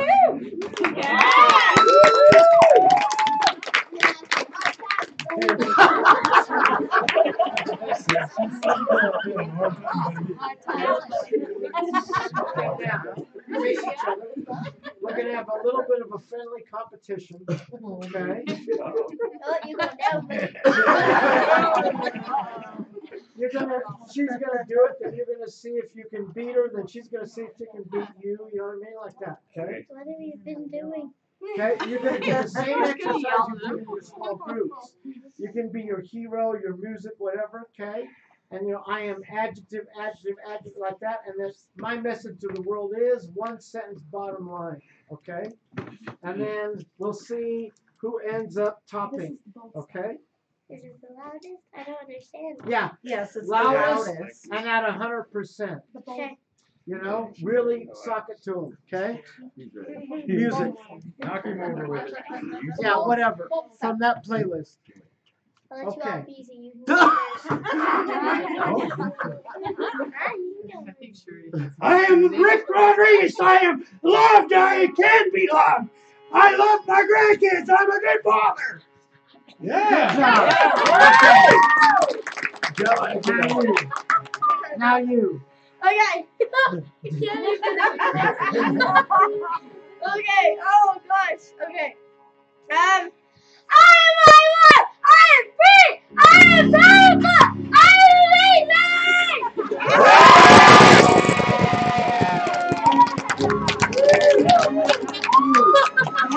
I can't do this anymore.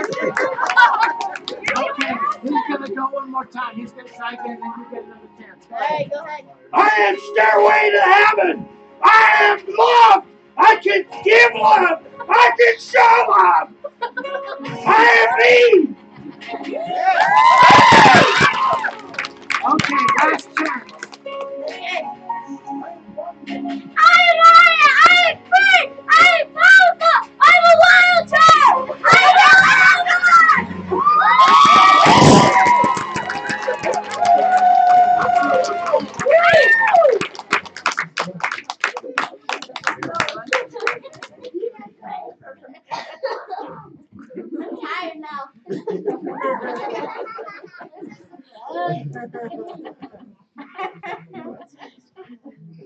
I want to take some shares. What did you notice or discover about the opportunity to stretch or to stretch as if your dream depended on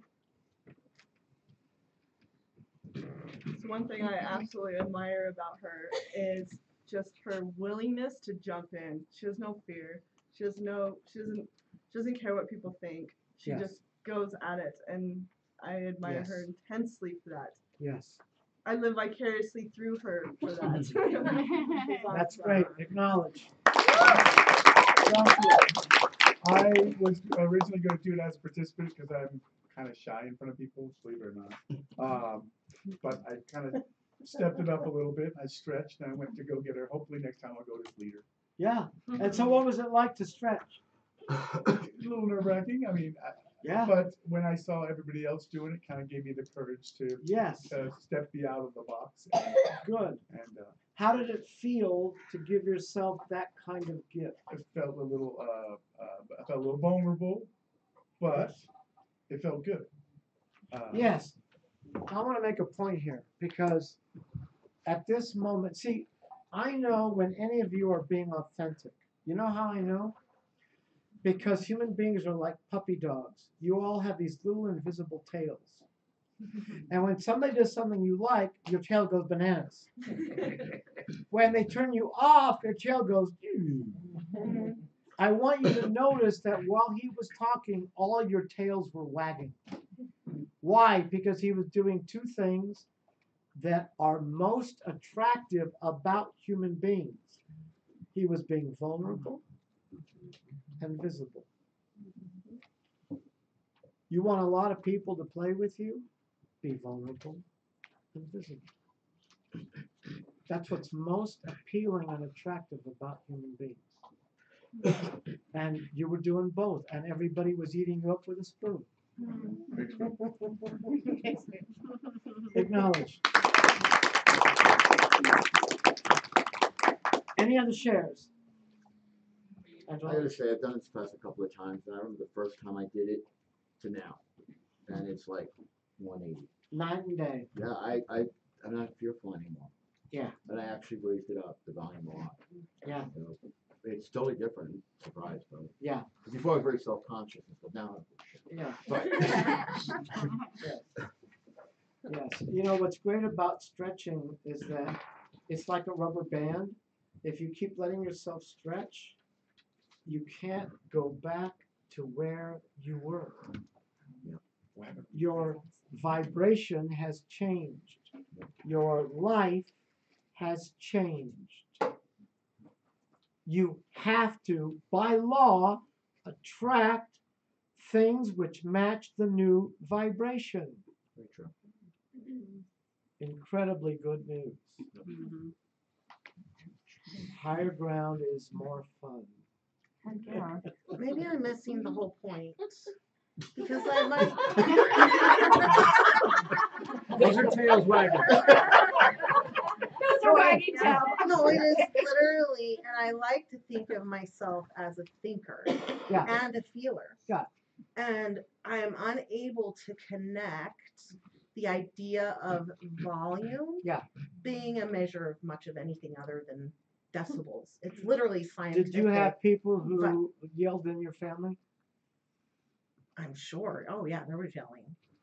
So does it have a negative association? Yes, I shared with my group with Angelo and these that yelling feels like anger and rage, and my message is not one of anger and rage. I get it. Mine is a quiet, gentle, peaceful message, and so it feels very contradictory. I understand. It feels almost violent to turn it into something that is of a certain decibel, which decibels are the true scientific measurement of sound, and so it feels irrelevant even.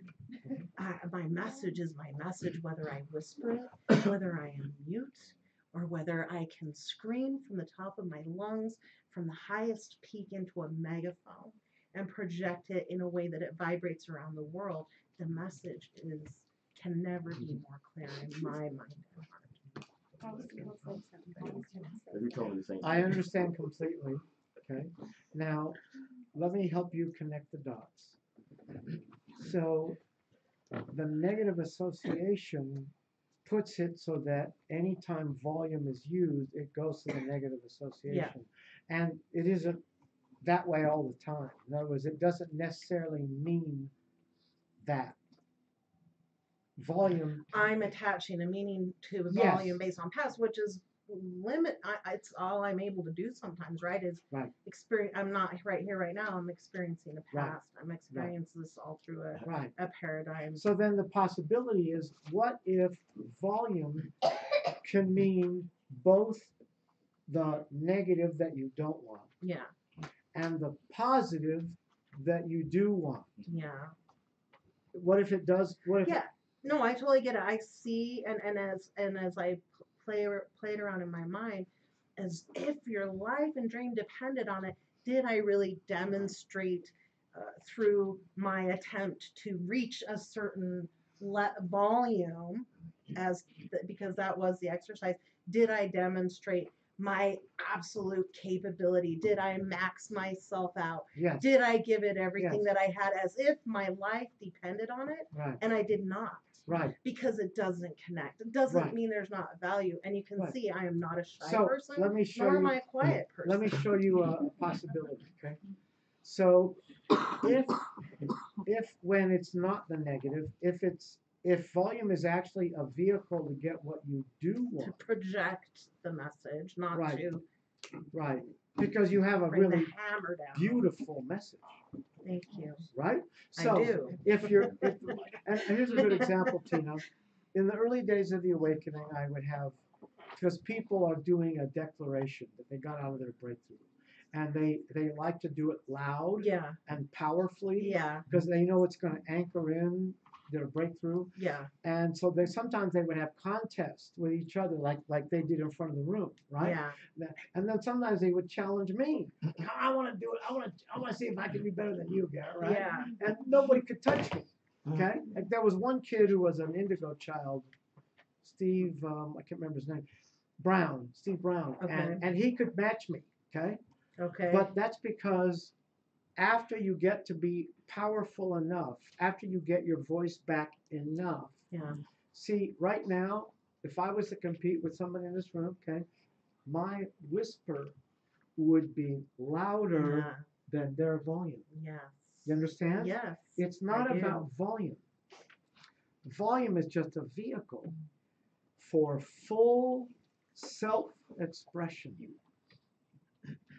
Now, if full self-expression can give a specific person certain things, Yeah. okay. Now, can I talk to you about you personally? Absolutely, yes. Okay, Yep. good. Okay. I'm open to that. Gary has had a little bit of time with me. No one in this room has a big a gift called wanting as you do. Nobody can touch you. No one in this room. At least a little bit. I was gonna say, hey, Which is a great gift because it means you want everything. You want it for everybody. Yeah. You want it now. Yeah. Okay? Now, if you talk to me about different dreams you have, and I said, okay, I'm going to give you a vehicle to get those dreams faster, Yeah. there would be very few things that I could give you better than volume. And one of the main reasons is because you have this negative association. So by transforming the negative association and perceiving it and experiencing it as a positive way to anchor it in, Yeah. by transforming that negative association, Yeah. you've just now taken the weight off and lifted yourself up to a place of expressing that matches your level of wanting. Yeah. That's why. It makes sense. And you're reminding me that sometimes these things are so subtle because I may not actually be able to put my finger on the thing. Yeah. Right? And so when we challenge, and I don't mean to take up too much time, but when we challenge that it all comes back to my mom and dad, I go, ooh, I resolved that. You know what I mean? And they both moved on from this life, and I am at peace and joy and love with those relationships, and they were tumultuous. They were wrought with neglect and abuse and drug addiction and alcoholism and sadness and grief, but there was also love Yes. and connection and all of those things. And I feel the work was done. I don't know that there is a question I would ask of them, but somewhere woven in there is still an idea that the yelling is bad and negative. So I can't quite say to them, I don't have the skill or understanding to say, Mom, I needed you to not yell at me. I needed you to not yell at me. Yes. And this is the question. Why did you not see me as someone worthy of polite and dignified and composed conversation exactly. and dialogue? Exactly. So it's revealing to me. I'm interested in that. To see, I couldn't name it, and you're challenging me that literally. I just want you to know. Okay, now I can invite you to try something that can break through this. Okay, and you don't have to. I'm just saying it's an invitation. If you do it, I'm going to have you raise the volume in order to transform the negative association. Okay. So it's up to you. I don't care. I'm not attached. I'm just saying if you want to, I can do something with you that won't take a lot of time that will snap it and, you know. I want that. Right here, right now? Yeah. Okay. And by the way, I never take time with anybody unless I know it's serving the group. I'm hoping that my honesty is also serving. It is, absolutely. Yes, it is. I struggle Absolutely. with that too. Absolutely. And I definitely did the last time I was there. I still do. It was hard. I was better this time. but Take I his was advice, I exactly did. where Do you it. were. Take his advice. It's up to you. Yeah, I'll do it. Okay, stand up. Okay. Now, share with me your I am what? Do I have to say all the adjectives? Because I started with my sentence and my Just gift. give me 3 adjectives and then the sentence. Powerful, loving, safe. Okay, and what are you? I am what? I am Wonder Woman. Beautiful. Oh, wow. Well, does that fit? Doesn't it Yeah, fit? it does. I stand with my hands on my Okay. So now I'm gonna have you do it 3 times. Okay. And first time I want you to do it as a whisper. Okay. Okay. I am Wonder Woman, and I am 3 adjectives, and then your message to the world. And I need you to stand with your feet bigger than your shoulders. So that's it. Good. Okay. Good. Now do it as a whisper, and then I'm gonna have you turn up the volume. Okay. And the last time I'll try to see how loud I can get you to go. Okay. Okay, go ahead. I am Wonder.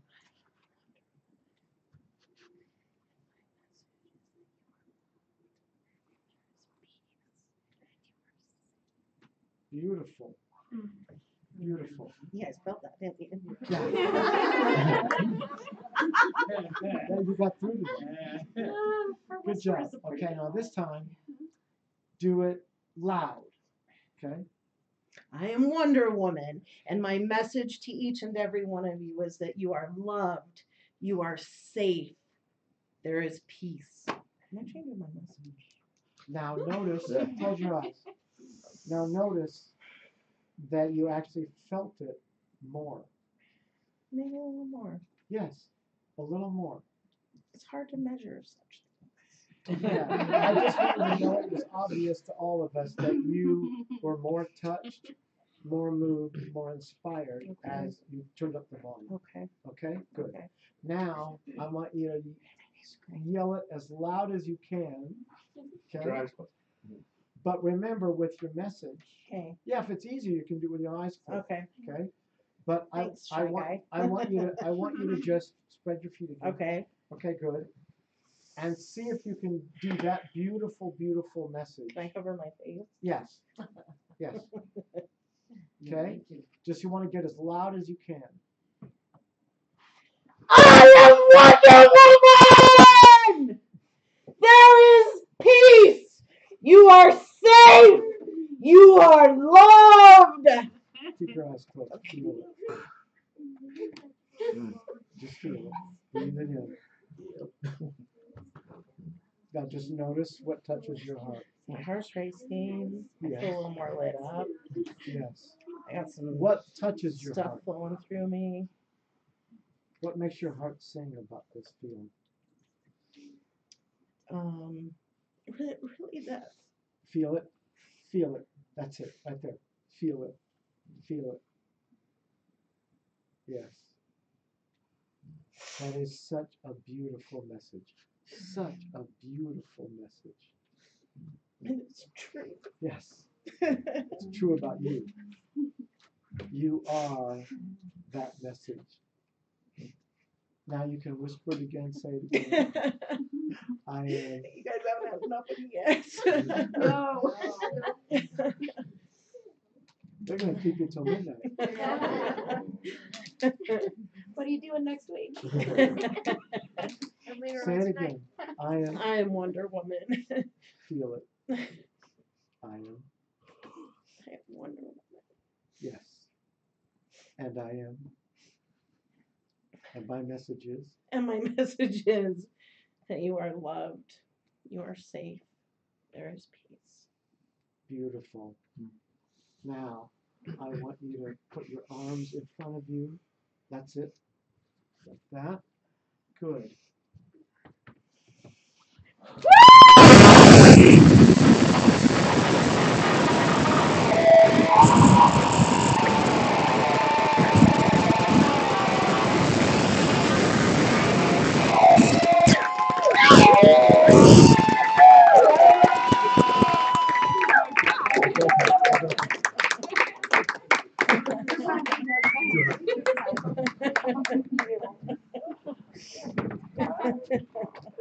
Have a seat. Hope you're all happy now.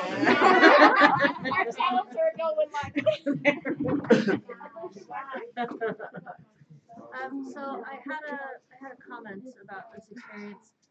So you said a moment ago that you don't understand how volume can affect the message itself. Yeah.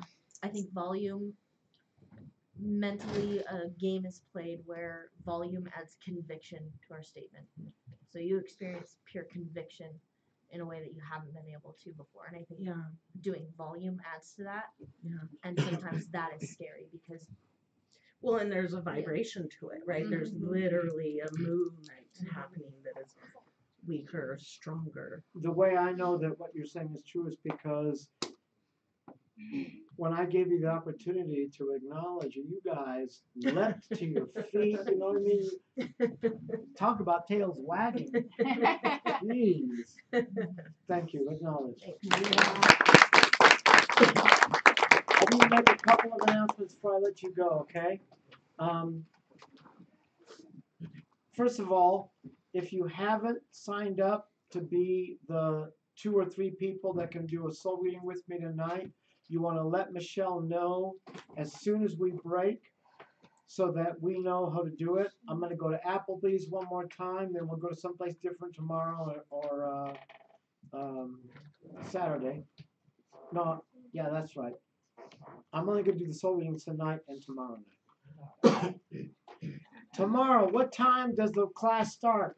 12 noon, not 6:30. And it goes till 8, so make sure you have your babysitting and all that stuff arranged, okay? And snacks. Now, huh? Snacks. If we're here for And 8 snacks. hours with no And water. and water. Right, okay. Now, I need you to raise your hand if you're planning on joining me for brunch at Village Inn, 1 exit south of 90th, 106 South going is east, off the freeway, but in front of the Southtown Mall, okay? And we're going to do both some mystical stories and a little bit of trainings on the future, okay? So, raise your hand if you're planning on joining me for brunch so I know how many people to tell them. 1, 2, 3, 4, 5. Can I tell you in the morning? 6. When's 10:45-ish. Tomorrow at 10:45-ish, we're doing a brunch at Village Inn so I can teach them. AM or PM? AM. AM. Okay, so that's 7, 8. Raise your hands again so she can write your names down. If I can make it, can I Yeah. text Alice and let her know You to can add text her me. you? Okay, Gary, thank you. Kevin, Mary, Sarah, Angelo, Rick, and Jennifer. Jennifer. And Tina's a tentative. Great. Sean's a tentative too. Say that again. Sean's a tentative too. Oh, John's tentative. I'm Thank you. tentative. And Joey's a tentative. Thank you. We have Elisa's a a whole tentative. new category. All of you who are tentative need to text me in the morning. Otherwise, I'm going to order table and there may not be enough room. Let me know for sure. Okay? Okay, Gary, make can you sure. give out your phone number then? Huh? It's on your pre-course or on your packet at the bottom. At the bottom. It's the number on the right. Okay, everybody. Have a great night. Make sure if you're going to join us at Applebee's. Oh, but do me a favor. If you're going to join us at Applebee's tonight, please raise your hand so I know how many people to tell them. Okay? Is anybody interested in doing the soul readings? 1, 2, 3, 4. Okay. Go ahead and sign up with Michelle for the soul readings, and the rest of you, I'll see you at Applebee's. Please tuck in your tags and turn in your name tags. She's on it like we bought it. Ryan, are you gonna stick around? Sarah? I mean, Mary? I'm not sure. I could, Oh, I think Angela is. I could take her. Oh, okay. Angela's got you? Yeah. Are you sure? Oh, You're 100%? you know, if you don't want to go with me, you can go with me. No, I want to go with you. Oh, it's fine. She's like, are you 100%? No, she's not 100%. I want to go with you. Thank you. Peter. Peter, Rita. It does.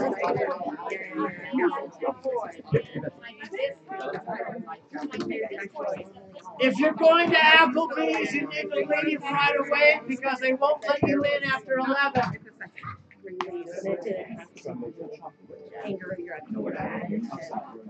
Brentwood Road. I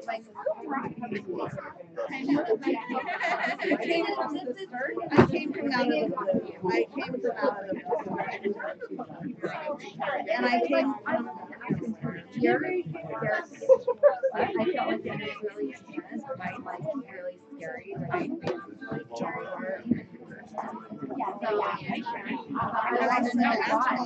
Like it wasn't like super positive movie for me. It was actually really negative.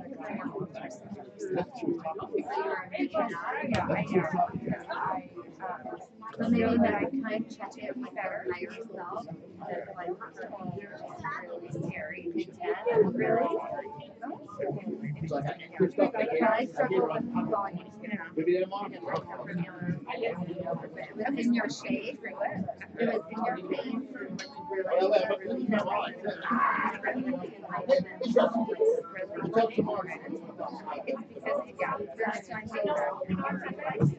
And I don't know if I'm the one on it.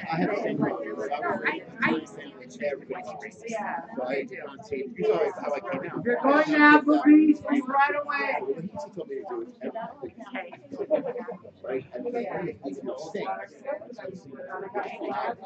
I got over that loudness. If you see it, like, I just pushed it out.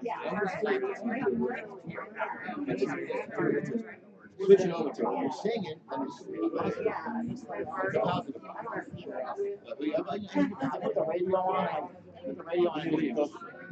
Tuesday night at midnight. And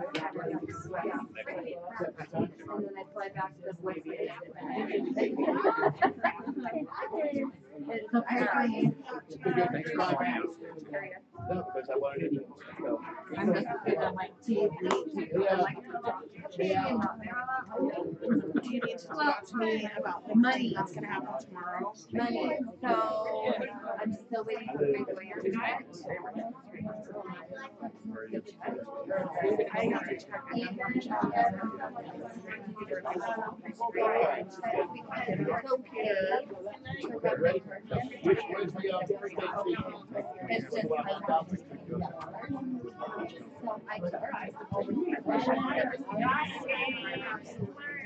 So, but I really don't think this is and I we did it. I love because We you did were it because I needed to because you that. saw my Zoom. So I appreciate everyone. Thank you. And I appreciate everyone. But for you guys just I am so sorry. We're happy for a reason, and I really, really like it. And everything you were saying, I have a hard time with, and I did feel really scared by Nico. So when he was like, it's positive and negative, I'm like, well, why was I feeling negativity, and why was I scared? Because sometimes I don't feel that way, but with her I did. So it makes them it's a little scary. Did you feel scary after me? No, I didn't. See, because I was really liking Christ. Yes. And so, and I mean, I struggle with that. I've been very hurt. Authentic, but what's funny is I have no problem screaming at Ray. But that way, or volume, I have no problem yelling at my kids. I call out all the time. Just to be very negative. Yeah. Yeah. So I'm grateful for the opportunity to just do it and push past whatever and what it resistance was. I mean, I will say what I'm practicing. Right. Well, and like I said, You should hear the amount of my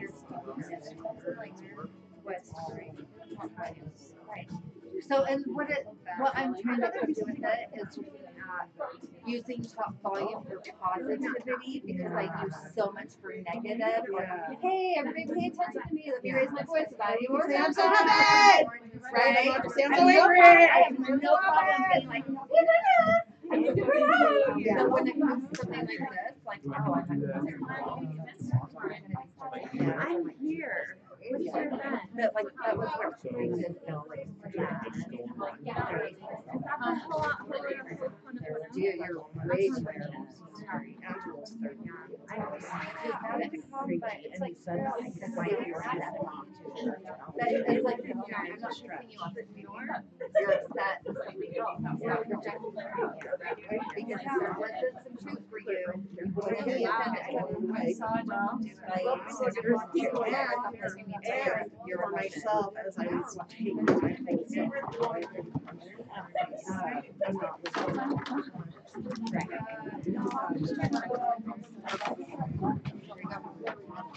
and I'm not using my voice anymore. I do not use my volume but that's why I was saying that you go check in here first. Make sure it's coming from what is like check in. Look at what is my message I want you to and then not have to have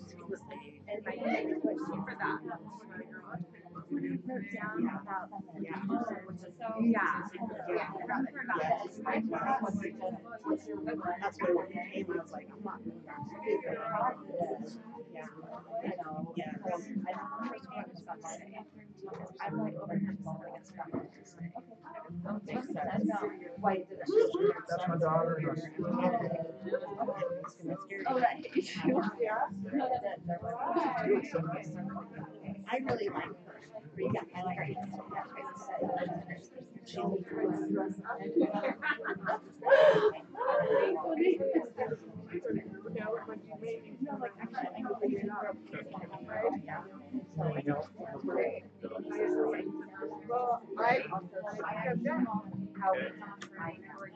I brought the table in. I'm good. You know? I'm gonna go down to you and not gonna like you. Christine, let me know if you want to. So then it's been really big mirror. Wow, On the website. a little too much. And it's because I'm not centered.